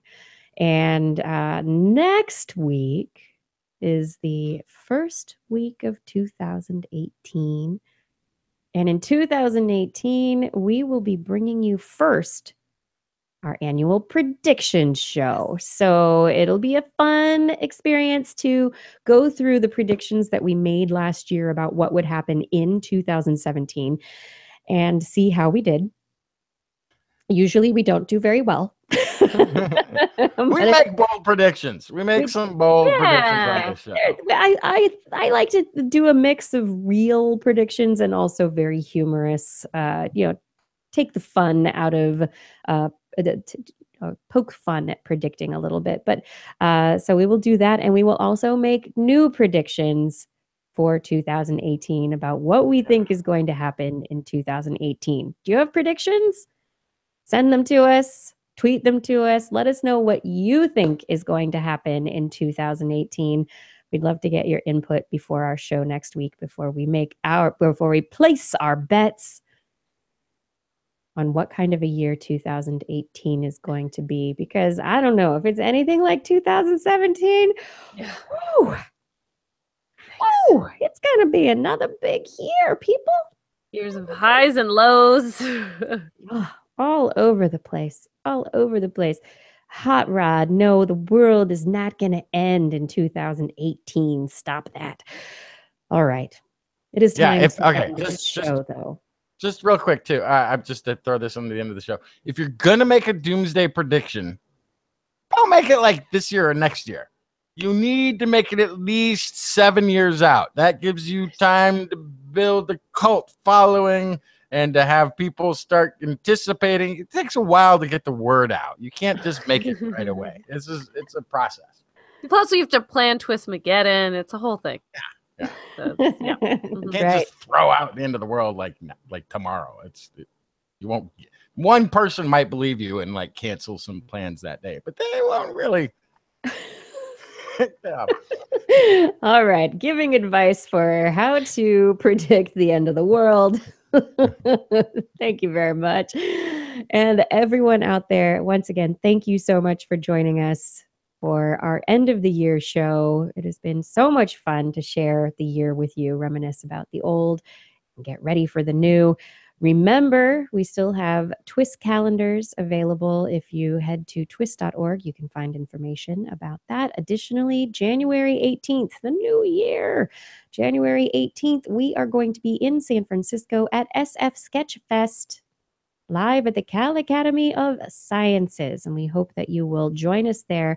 Our Facebook page has event information and a link for tickets. I would also like to take this opportunity to say thank you to everyone who does so much for the show. Blair, Justin, thank you for being here week after week and having fun, curious, exciting, inspiring conversations that I look forward to every week. Fada, thank you for helping with the social media. Identity 4, thank you for helping to record the show so that we have an audio version to put up on the RSS feeds. Brandon, thank you for helping to simulcast to Facebook. Absolutely appreciate the work that you all put in to help keep this show going in its many different forms. And I would also like to say thank you to our Patreon sponsors. Thank you to the PayPal sponsors also, but this is a reward for Patreon. So if you support us at certain levels on Patreon, I will thank you on the air. And so right now I would like to say thank you to the following sponsors. Thank you, Honey Moss, Aaron Luthen, Adam Mishkan, Alec Doty, Alex Wilson, Andy Groh, Arlene Moss, Artyom Ben Rothik, Bill Kersey, Bob Calder, Braxton Howard, Brendan Minish, Brian Hedrick, Brian Condren, Brian Hone, Bruce Cordell, Byron Lee, Charlene Henry, Christopher Dreyer, Christopher Rappin, Colombo Ahmed, Craig Porter, Dale Bryant, Dana Pearson, Daniel Garcia, Darwin Hannon, Daryl, Dave Neighbor, Dave Wilkinson, David Friedel, David Simmerly, David Wiley, Donald Trump, The Dubious, Dougal Campbell, E.O., Edward Dyer, Emma Grenier, Eric Knapp, Eric Wolf, Felix Alvarez, Flying Out, Gary S., Gerald Sorrells, G. Burton Lattimore, Gerald Oniago, Greg Guthman, Greg Riley, Haroon Sarang, Hexator, Howard Tan, Illuma Lama, Jacqueline Boyster, Jake Jones, James Dobson, James Randall, Jason Dozier, Jason Olds, Jason Roberts, Jason Schneiderman, Gene Tellier, Jim Depot, Joe Wheeler, John Atwood, John Crocker, John Gridley, John Ratnaswamy, Keith Corsell, Ken Hayes, Kevin Parachan, Kevin Railsback, Sunny Volkova, Kurt Larson, Larry Garcia, Layla Louise Smith, Mark Mazzaros, Marjorie Mark, Marshall Clark, Matt Sutter, Matthew Litwin, Mitch Neves, More Cowbell, Mountain Sloth, Nathan Greco, Orly Radio, Patrick Cohn, Paul Stanton, Paul Disney, Phil Nadeau, Philip Shane, Randy Mazuka, Richard Hendricks, Richard Onimus, Richard Porter, Rick Ramus, Robert Aston, Rodney, Rudy Garcia, Sal Good, Sam Shuwata, Sir Frankadelic, Stefan Insom, Steve DeBell, Steve Lesseman, Steve Mashinsky, The Harden Family, Todd Northcutt, Tawny Steele, Tyler Harrison, Tyrone Fong, Trainer 84, and Ulysses Adkins. Thank you all for your support on Patreon. And if any of you are out there are interested in supporting us on Patreon, you can find information at TWIS.org, where there is a link to the Patreon community, and you can find out information there. Oh, we will be back next week. And like I said, it's our prediction show, so I hope you're ready for some big predicting. I predict we'll be live online sometime around 8 p.m. Pacific time on Wednesday. And you can join live if you go to twis.org/live or facebook.com/thisweekinscience. But it's archived online if you can't make it to the live show, so don't worry. Get the podcast. You can also find past episodes at twis.org/YouTube or at facebook.com/thisweekinscience or just twis.org. Thank you for enjoying the show. TWIS is, as Kiki just said, available as a podcast. You can Google This Week in Science in your iTunes directory, and it should pop up there. If you have a mobile type device, a phone, if you will, TWIS, the number 4 Droid app is available in the Android marketplace, or again, simply This Week in Science in anything Apple marketplacey. For more information on anything you've heard here today, like all of those links that we went through for all of those stories that we ran through today in our top 11, show notes will be available on our website. That's at www.twis.org, where you can also make comments and start conversations with the hosts and other listeners. Or you can contact us directly. Email Kirsten at thisweekinscience.com, Justin at twistminion@gmail.com, or Blair at blairbaz@twis.org. Just be sure to put TWIS, TWIS, somewhere in your subject line, or your email will be spam filtered into oblivion. You can also hit us up on the Twitter, where we are at TWIScience, at Dr. Kiki, at Jacksonfly, and Blair, at Blair's Menagerie. We love your feedback. If there's a topic you would like us to cover or address, a suggestion for an interview, a haiku that comes to you in the night, please let us know. We'll be back here next week, and we hope you'll join us again for more great science news. And if you've learned anything from this year of shows, remember, it's all in your head.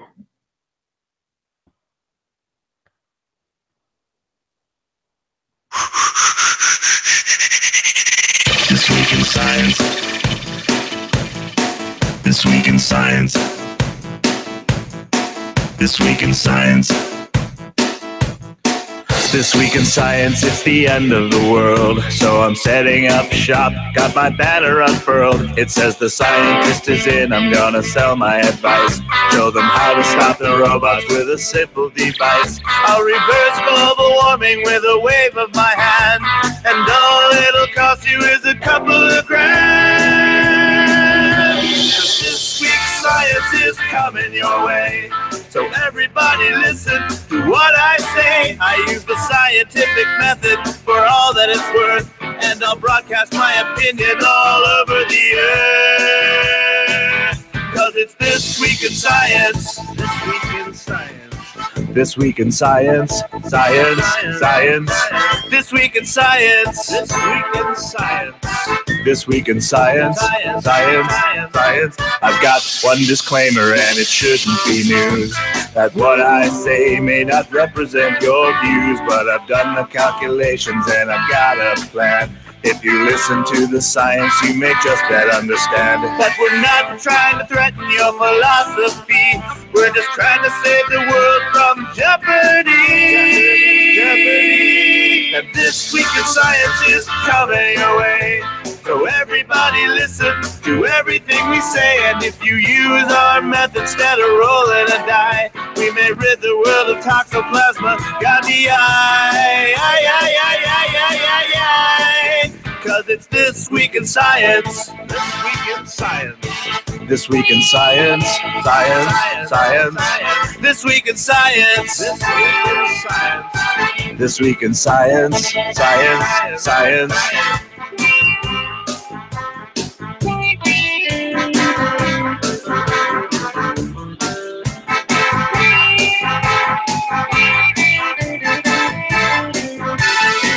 I've got a laundry list of items I want to address, from stopping global hunger to dredging Loch Ness.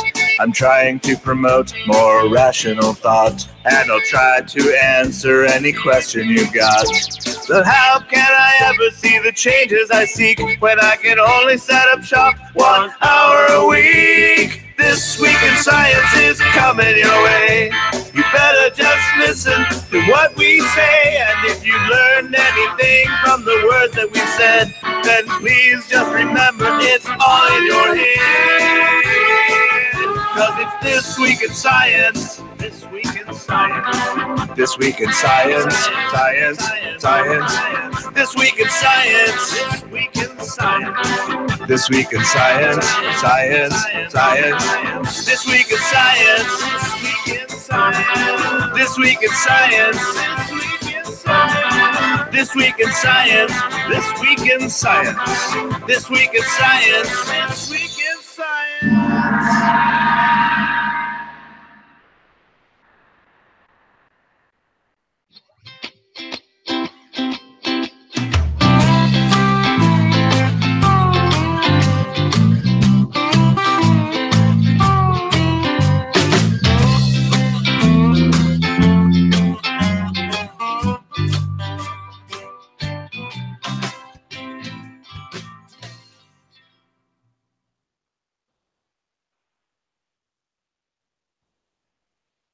And so we come to the end of another show and the end of another year. The end. The end. Beautiful friend, the end. Yes, the end of another episode of This Week in Science. Another year, another calendar year. I can't believe it's already been another year. Why does it keep going so fast? You're too busy. I know scientists are looking into figuring all that out, but yeah, it's so busy. Mm-hmm. Yeah. The end is nigh. Mwahaha. That's funny. The end is Bill Nye. Nigh. Nigh. Nigh. The bill is due. CR1, you're funny. You're funny. Who's got snow, right? Hot Rod has rain. With Mike, is it really? Oh, -12. What? That's just not okay. That's not all right. I've had enough with the cold weather. It's supposed to actually be in the 40s and 50s for the next couple of days. Ooh. Oh, speaking of, I'm gonna turn my my heater on. Do that. We had snow. We had a white Christmas in Portland, Oregon. Everybody said, "No, it's not going to snow. Why would it snow in Portland on Christmas?" And then it snowed. And it was all snowy and white, and then it melted a little, and then it was really icy, and it's still just icy. But oh, where's Mike? It was -20. Jeez. Yes. Too cold for me. Too Yikes. cold. But we had snow, and it was great. Dry as a bone in California, eh? Yep, we had that precipitation. It's not good. Not good. It's Yeah, very dry. no. Not a good California. thing. California, you need to be wetter. I'm just going to say that, and maybe California will listen. That would be good. Mm-hmm. You know, being the breadbasket of the United States and all. Might be good. Yeah. There was snow in Seattle. Yep. Oh, and you were in Denver. Identity 4 was shoveling snow in Denver. Yes. All that snow. There was snow in the Northwest. Snoo. Snoo. Do you get any good gifts for the holidays? I got sweaters. Good. I got a new sweater. It makes me very warm and happy. It's a nice little sweater. It's very nice. Yes. Excellent. Yeah. We got some fun, wonderful geeky gifts for Kai for Christmas. Excellent. Yeah, he did get a new bicycle. One of the good ones. But who assembled bicycles it? The Marshall got to do that. I was busy putting Kai to bed when he did that. Yeah, it was a good Christmas. There was lots of good stuff there. We have snap circuits which are a fun electronics thing for kids these days. Snap circuits. We got some of those. Neat. What else did Kai get? Kai got his favorite gift though came from his grandparents. He got a pretty decent size plastic, like Tupperware type bin full of Plants vs. Zombies stuffies. Little Plants vs. Zombies stuffed animals. And he has taken those little stuffed animals, and since Christmas, he has been making movies. Oh, with awesome. the little stuffies. And so I'll just find him, or just not making a movie, but he's acting out things with the characters. He's got them, and he's got and he's got this dialogue, and he's got things happening, and he's got, there's a lot of action going on there. Children are natural directors. Mm-hmm. Yeah. Yeah, he knows what he wants. He's like, but I have to he's like, why do you have a plant with a water lily if it can't go in the water? And I'm like, but your water lily plant is a stuffed animal. It's going to get wet and icky and then might mold. And he's like, but it's a water lily. Oh, no.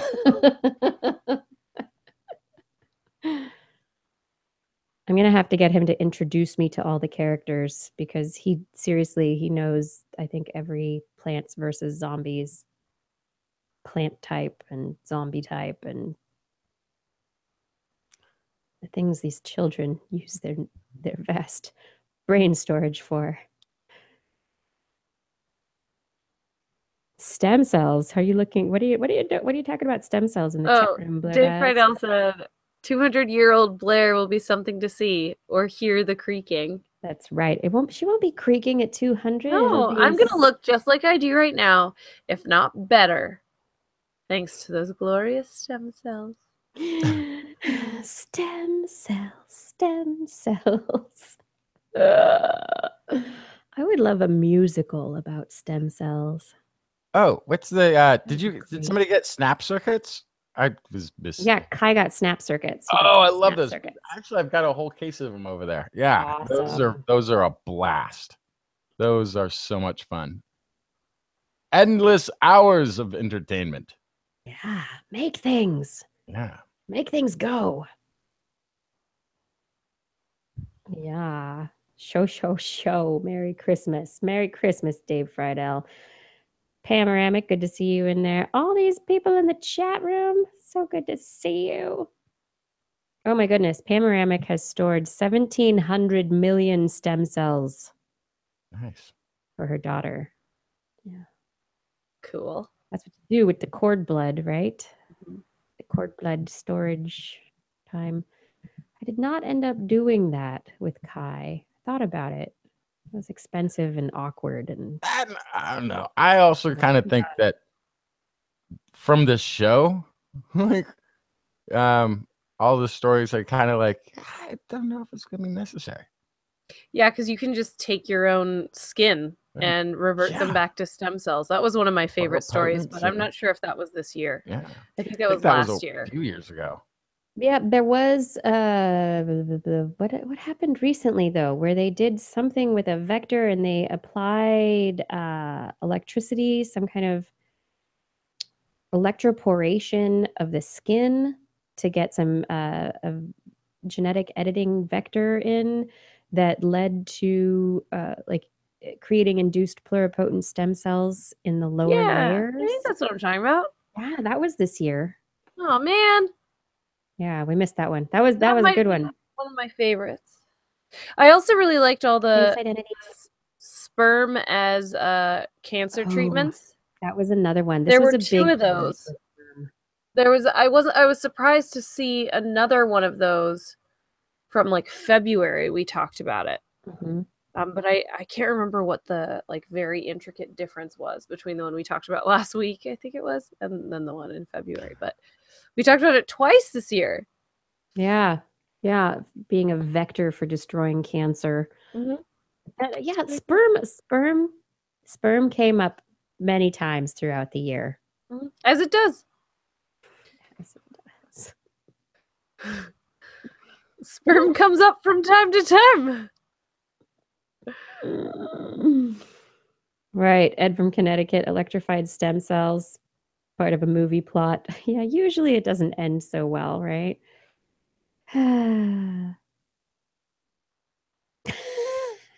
The chat room is now.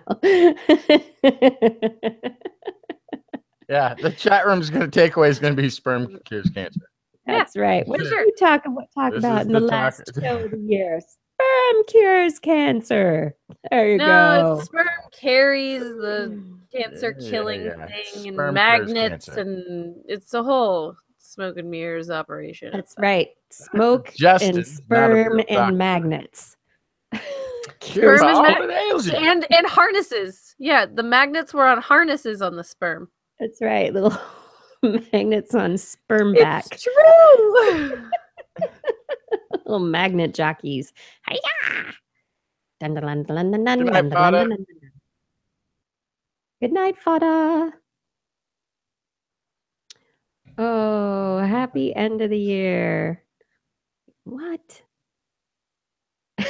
As it should, panoramic. Oh my goodness. Ah, my goodness.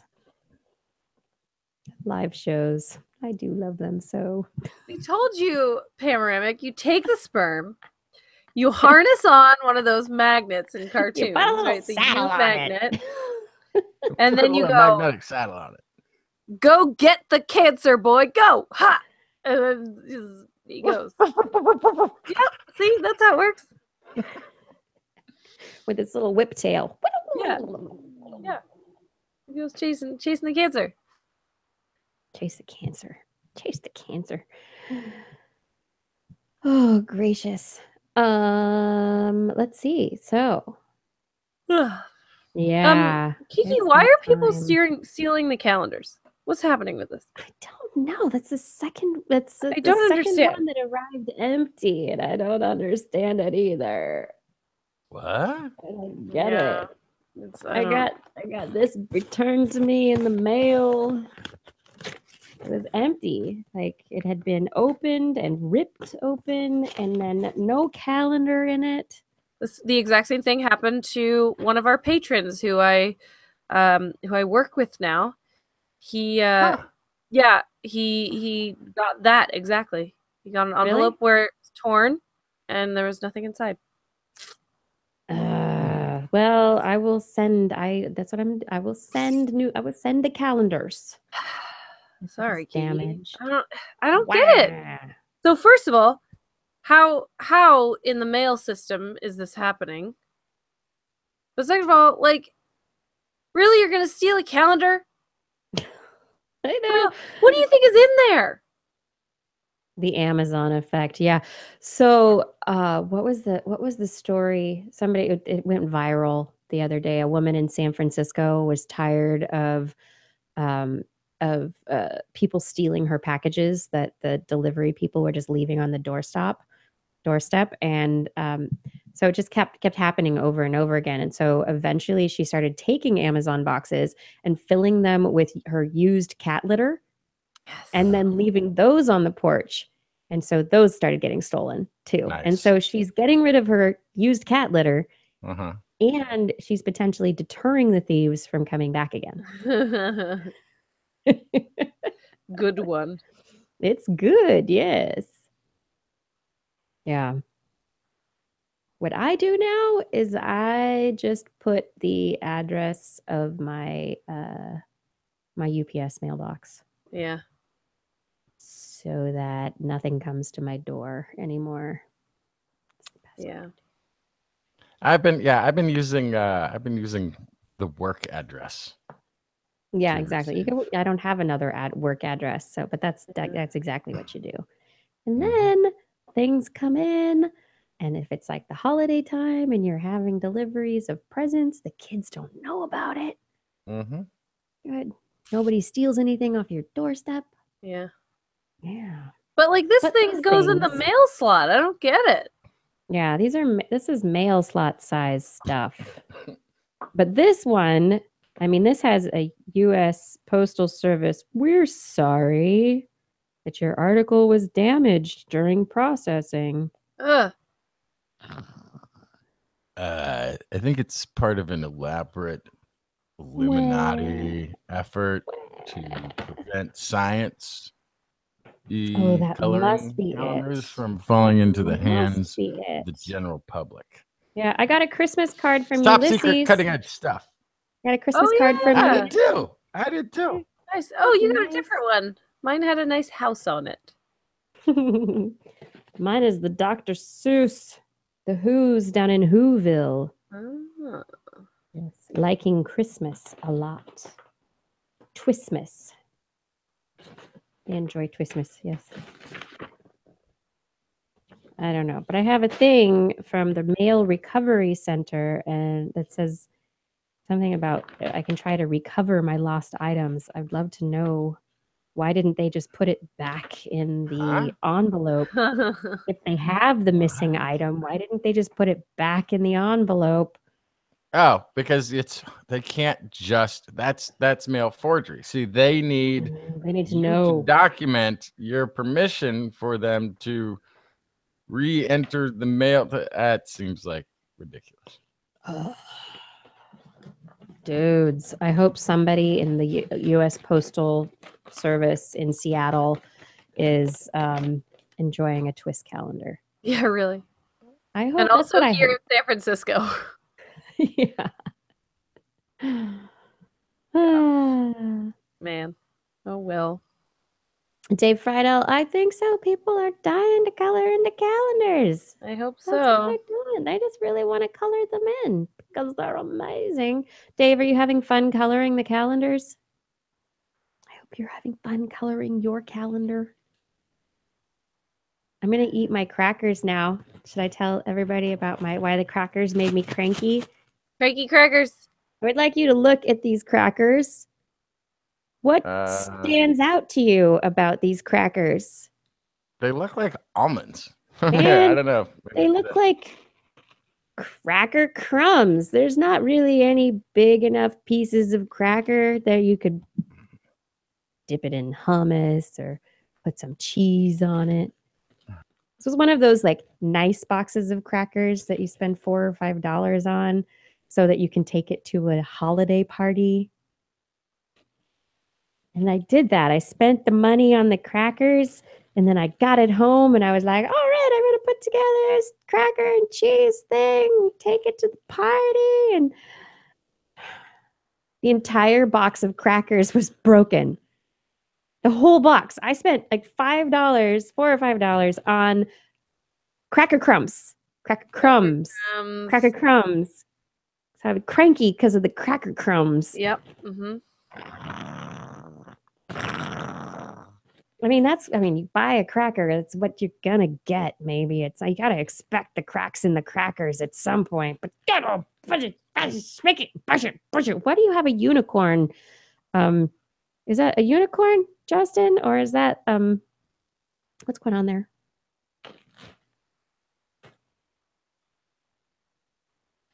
He has his microphone turned off, but he's got a unicorn that looks like a My Little Pony. Well, I have this. Cracker crumbs. What do you have? What's that? This is Ludo from Labyrinth. From Labyrinth. Oh, that's good. Yeah, look at him. His little tail. Boop. Wait, let me see that guy.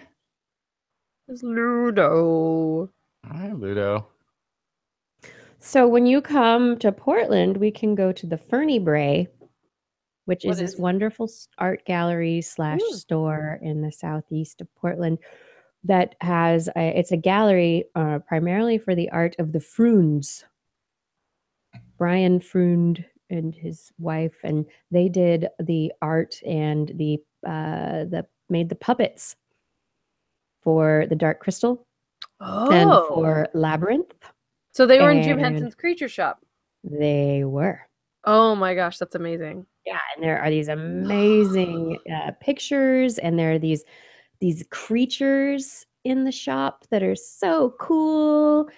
It's it's like you go in and it's like this place of fairies and trolls, and it's just super cool. And then they've got like a little bookstore in the back where they have a book on fairies written by the Froons, where the art is all like the fairies and trolls, and so they've got books, and they've got they've had a couple of books that are like these really interesting explanations of like how the Dark Crystal was made, and like there's one that has like script pages taken out of the Dark Crystal with Jim Henson's notes on the side of how he wanted things to look. And oh my god, yeah, super cool. When I was a kid, I really wanted to work in Jim Henson's Creature Shop. Oh, me That too. would be awesome. Me too. That was one of my aspiring goals. Yeah. And then science. Yeah. And then science happened. Dream fell apart. Maybe one day. There's going to be another Labyrinth, right? Is there? They're doing another Labyrinth without David Bowie, but there's a How do you do a Labyrinth without David Bowie? I don't know. Then it's not Labyrinth. I don't know. I saw something about that Labyrinth 2. But I think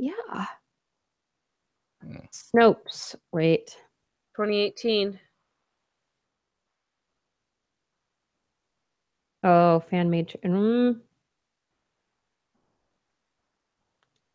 Jim Henson's daughter, Lisa Henson, will produce Labyrinth 2. Gotten a Hollywood green light without the Goblin King. Yeah, that was from April. Huh. Oh yeah, you're on Labyrinth sequel is on the way. Wait, what? No. Will they have Jennifer Connelly in it again? She's probably the mom. Yeah, or she was the sister, and then her brother was her little baby brother character was the one that was stolen. The babe with the power. What power? The power of voodoo. Voodoo? Voodoo. You do. Remind me of the babe. Yeah. I wonder who's going to be in it. That'll be interesting.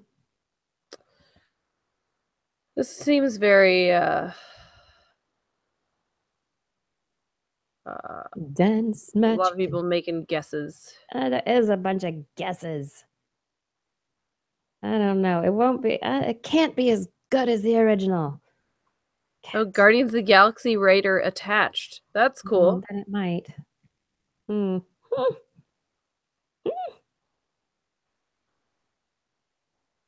The director of Don't Breathe is now the director.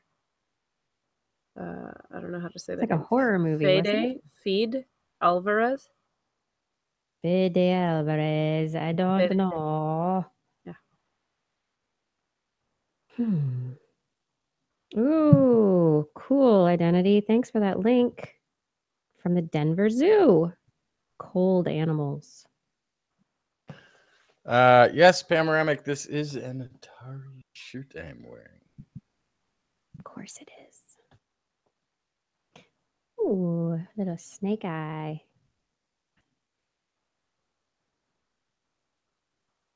It's a nice picture. Nice depth of field.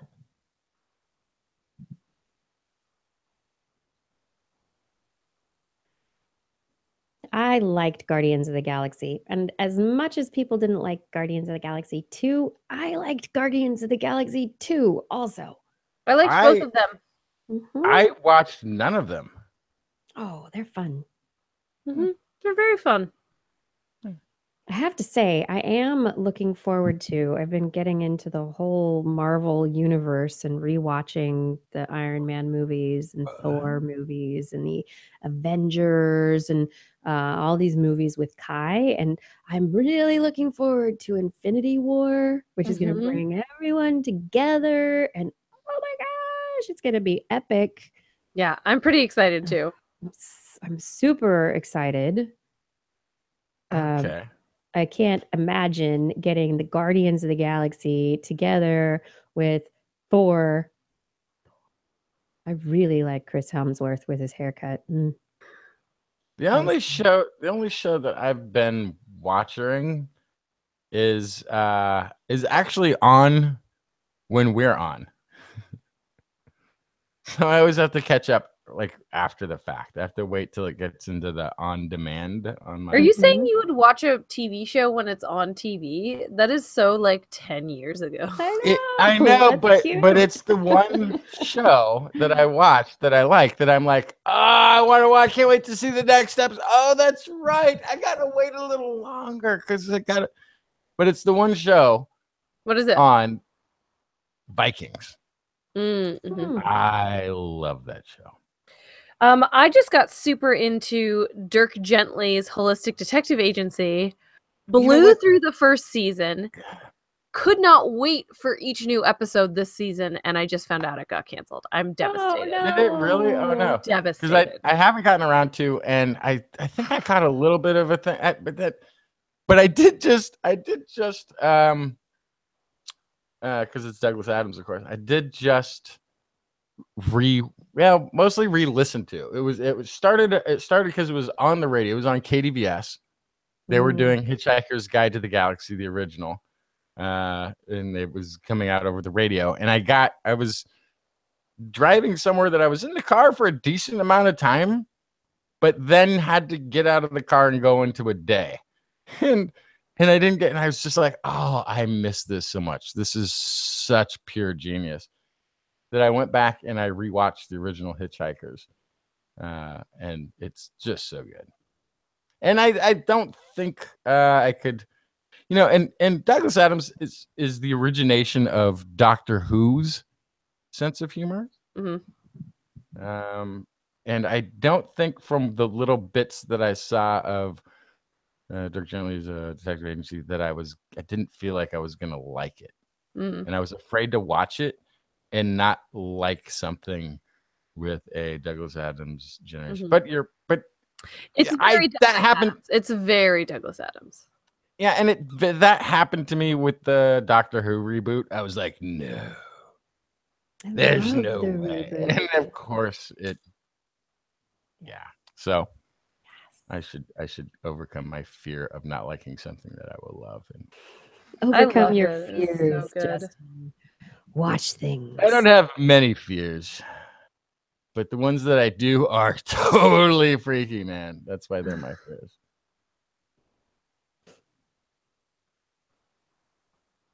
Aussie Bogan Tech, Uncle Leon, who all is there in the YouTubes? Hey, Tater. Tater's still there. There's a potato.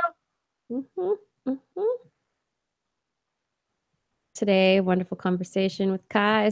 He said something about spuds, and I said, "Do you know what spuds are?" He goes, "Yeah, potatoes." Yeah. I was like, there you go. There you go.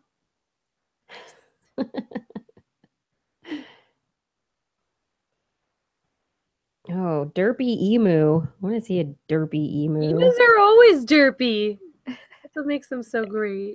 Hero, he's a cook. Oh, I'm gonna turn my head at you this way. Is there something to eat there? Can I poke you with my beak? Yeah, that emu wants to eat your camera. Nice. What it looks like. It's a cute emu. It's very brown. Emu feathers look like hair. Yep. They feel kind of like hair too. Yeah, they look like hair. That's fascinating. Where do they live? Australia. Huh. What part of Australia? I don't know. Where do emus live? Thank you, Google. Complete me.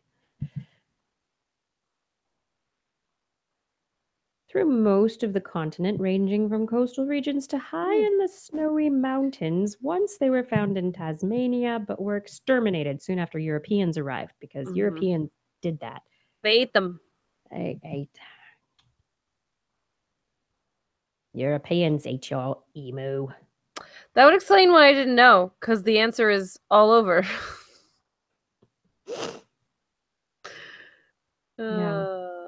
Yeah, but feathers like that, I would think that they would be, it seems more adapted for a colder habitat because you would think that feathers like that might be more insulative.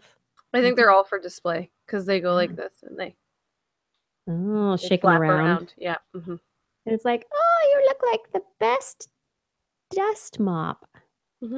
You're pretty. Let's lay funny looking eggs. Black ones. Yeah.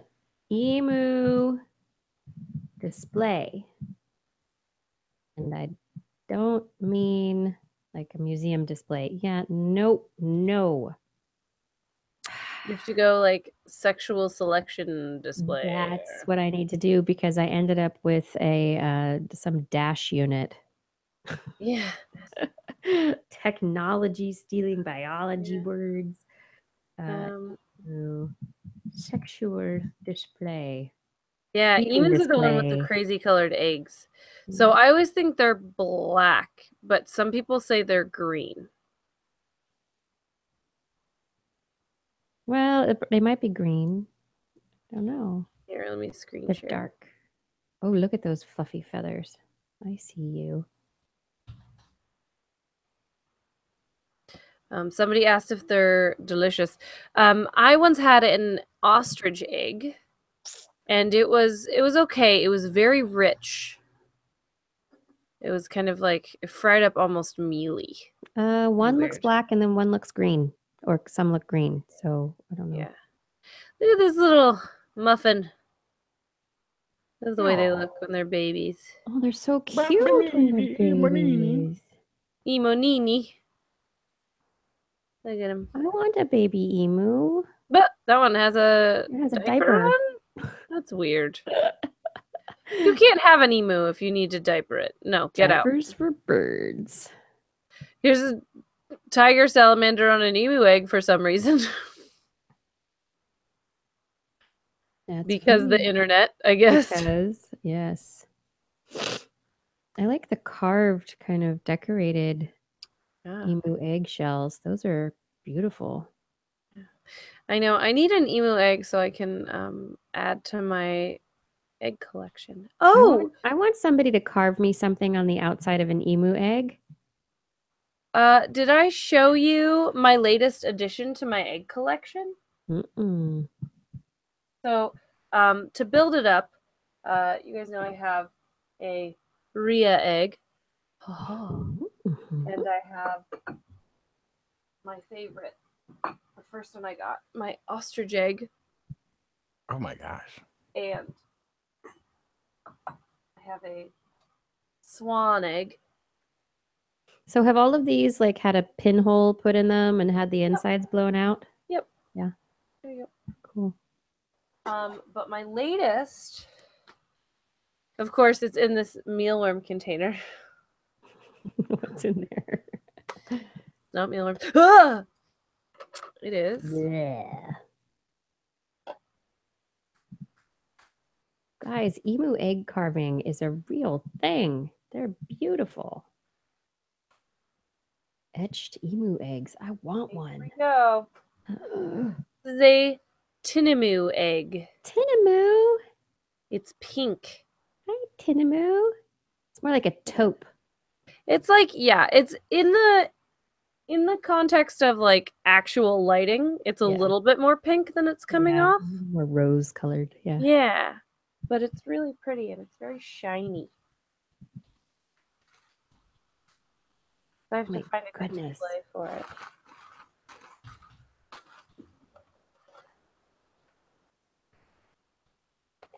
Guys, I really want an emu egg, a carved emu egg.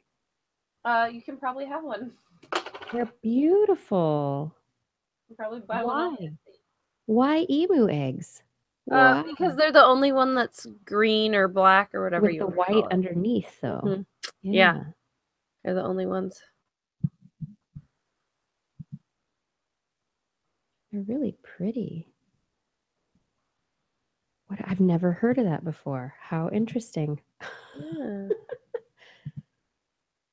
I had no idea.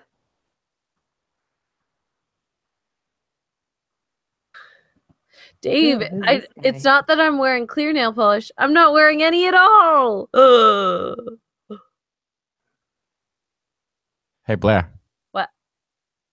Tooth pulp. Tooth pulp. Say it again, Blair. Tooth pulp. I mean, that word is already gross. Pulp. Pulp. Pulp fiction. That's some of the Oh. best fiction ever written.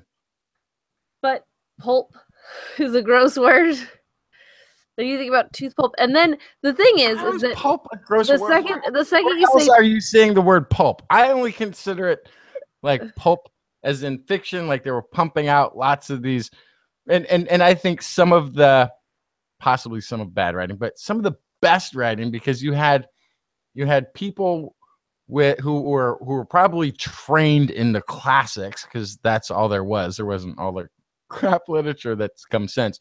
They trained on the classics and they're writing like throwaway mystery stories and sci-fi stories, and they were hearkening back to classic literature themes as they did so. And I think it's some of the best writing out there.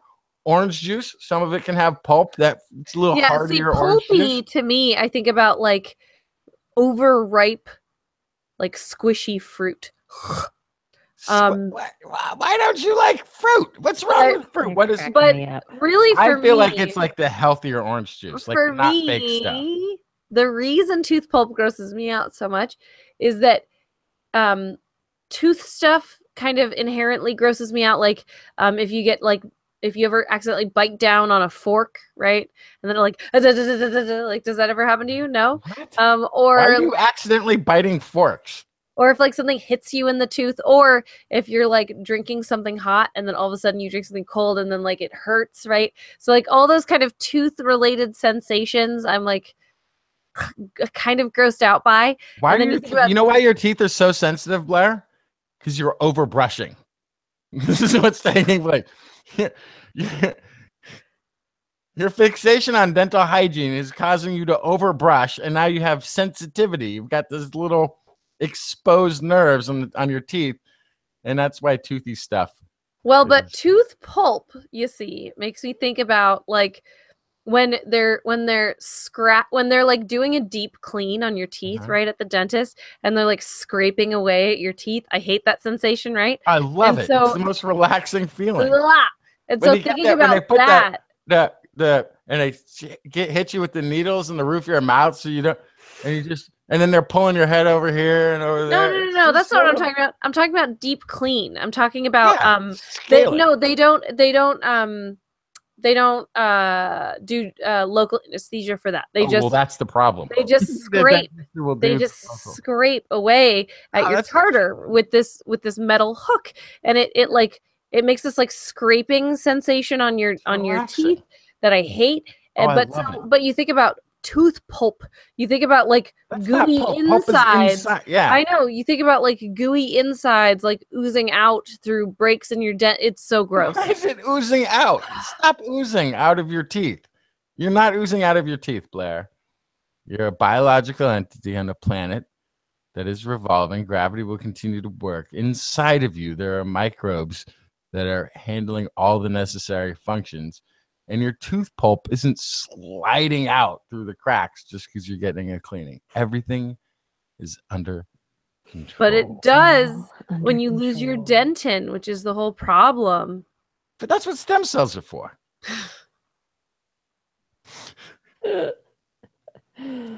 Oh my goodness. See, Rob in the chat room knows what's up. He knows. Oh. Just go often enough that you don't have to have one of those major cleanings. I mean, I go fairly often. My dentist is my friend. He used to be in a band with me, so I like going. But it's definitely changed the paradigm of the dentist, because I was like, oh, I get to see my buddy Jeff. All right, neat. Yeah. It's That like is nice. Yeah, and then he chats with me while he's doing stuff, and he does that classic dentist thing where he'll ask you a question while he has his hands in your mouth, and I'll answer, and he understands. Oh. Yeah, and he understands it, which is great. It's so funny. He speaks English with something in your mouth. That's good. Yeah. I'm the person that gets annoyed with the dentist, though. And it's because I have a sciencey chip on my shoulder. I get it. I shouldn't be arguing or even at a dentist. I just shouldn't go. But they invariably at some point go, you've got a lot of bacteria in your mouth. I'm like, yeah. What's your point? Well, you've got gum disease. I'm like, I'm 45. You got a lot of 45-year-olds coming to this place and don't have any kind of gum disease, or is that just kind of your stock answer for everybody at any point that they've got bacteria in their mouth? You're going to point that out, and then at over 40, you're going to be like, I'd watch those gums. Is that a thing that somebody comes in 50 years old and you go, hey, guess what? Your mouth is bacteria free and your gums are perfect. Get out of here. God, get out of No, get out of here. You don't need to be in here, right? You did perfect. You're the one person. And I got into this conversation about, because I didn't have dental coverage for a really, really long time. So when I finally get in there, I'm expecting the worst. And it turns out I've got 2 cavities. I do. And they're in my wisdom teeth, which came out without ever needing to be removed. And so they're like, we can remove those. They're too hard to fill because they're too far back there, which is why they want to remove them. And because there's 2 cavities back there and you've got bacteria in your mouth. And I'm like, okay. So I'm like, okay. So, and lots of plaque. And they're like, I had to go in for the deep cleaning because I had build up below above the gum line. Everything looks fine. Below the gum line, they had to go down in there to find it. And they're like, this is caused by bacteria. I'm like, okay, well, but how come, but I don't have cavities? I thought that was bacteria. Oh, that's a different bacteria. Okay, but I've got the one that creates the plaque. Yeah. So you're going to have to do these rinses and this thing and this sanitizing. I was like, okay, but hang on. Why aren't my bacteria causing cavities? Okay, that's a different bacteria. You've got the kind that creates a lot of plaque. I'm like, okay, so they've outcompeted in my mouth. Like these 2 bacteria that can be in your mouth. One creates cavities and the other one creates plaque. Yeah. And so the one I have creates plaque, which you can go in and scrape out, right? Okay, so if I sanitize, if I do this mouthwash, this antibiotic mouthwash, isn't that going to give an opportunity for the cavity creating ones to to take over because I kind of like, I can come in, you can scrape, and then I can come back 6 months later, you can do some scraping, right? Like that'll work. Well, technically, so, but what I wouldn't want to do is clear it out and make room for the cavity causing ones, because then there's drilling and crowds. Like those are the ones that are got into this whole, like, you can't, if you are the least bit have ever listened to this show, you can't be afraid of somebody saying you have bacteria anywhere on your body, in your body, or anything. Like that alone is not going to Beck, I have germs in my mouth. Ah, like that's not going to freak anybody out if you've been listening to this show. So I got into this whole thing where I'm like, so really, like, what you're saying is I should probably not sanitize, like with an antibiotic mouthwash and all this stuff they want. I should probably not go over the top with that, because I want to maintain the microflora in my mouth house, because at 45, the only cavities I have are on teeth that you say I shouldn't have had in the first place. So I don't know. I shouldn't go to the dentist is what I'm saying. It just turns into an argument. Hot Rod says, just go for full dentures. Problem solved. Mm-hmm. There you go. I don't need them, though. That's the thing. I don't need, like, they You said did you the have 2 cleaning, cavities.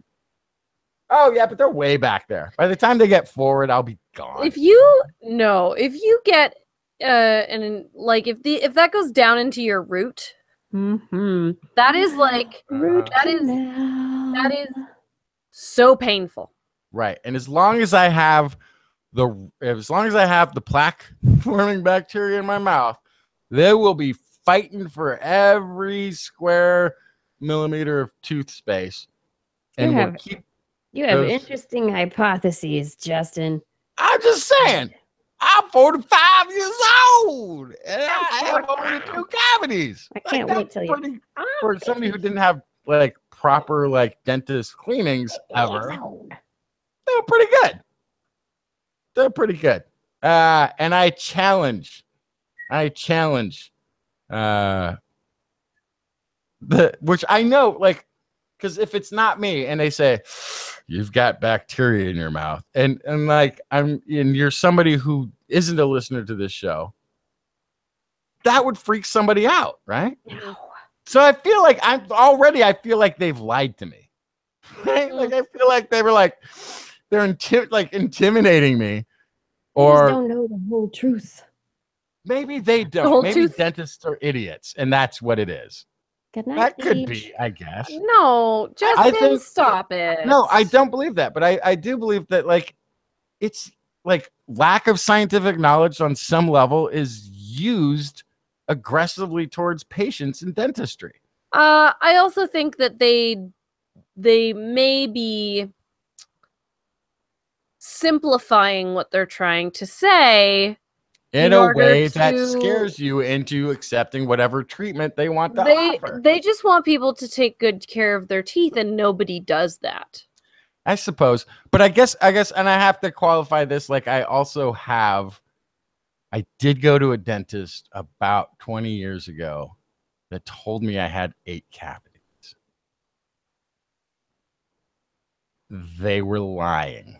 Because the next time I went into a dentist back then, which would have been years later, I had none. And I had a dentist tell me that my daughter had 5 or 8 cavities or something. And I tried to get them to point it out to me on the x-ray as they were pointing around. They said, oh, you have to be a dentist to see it. And I went, really? So when do you want to schedule the...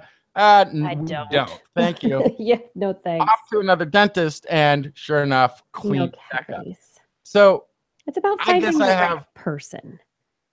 Yeah, but it shouldn't be that hard to find the right person. So then I've already got this bias of having... You need somebody who can understand you while his hands are in your mouth. Yeah, go see Jeff. And like a meme,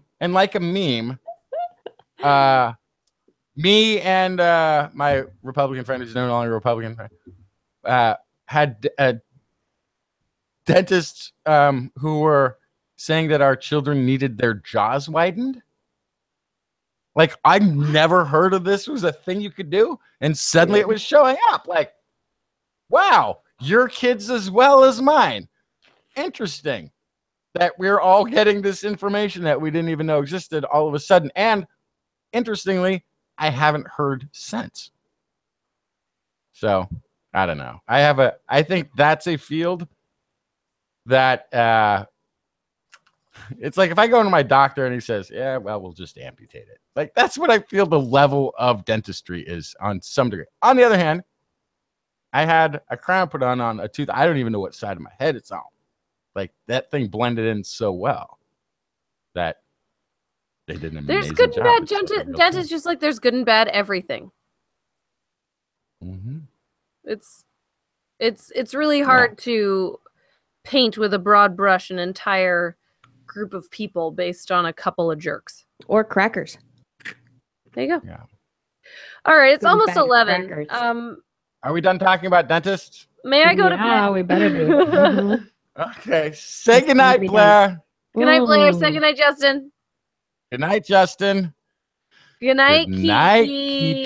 Kiki. Good night, everybody. Good night, Thanks for joining minions. us again. Hope to see you next week. See you next year. Happy New Year, Next year. everyone. Yeah, I hope everyone has a wonderful, wonderful year transition. Remember, See you in the new calendar year. remember the winter solstice just passed.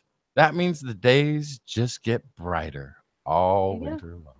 My favorite seasons are yet to come.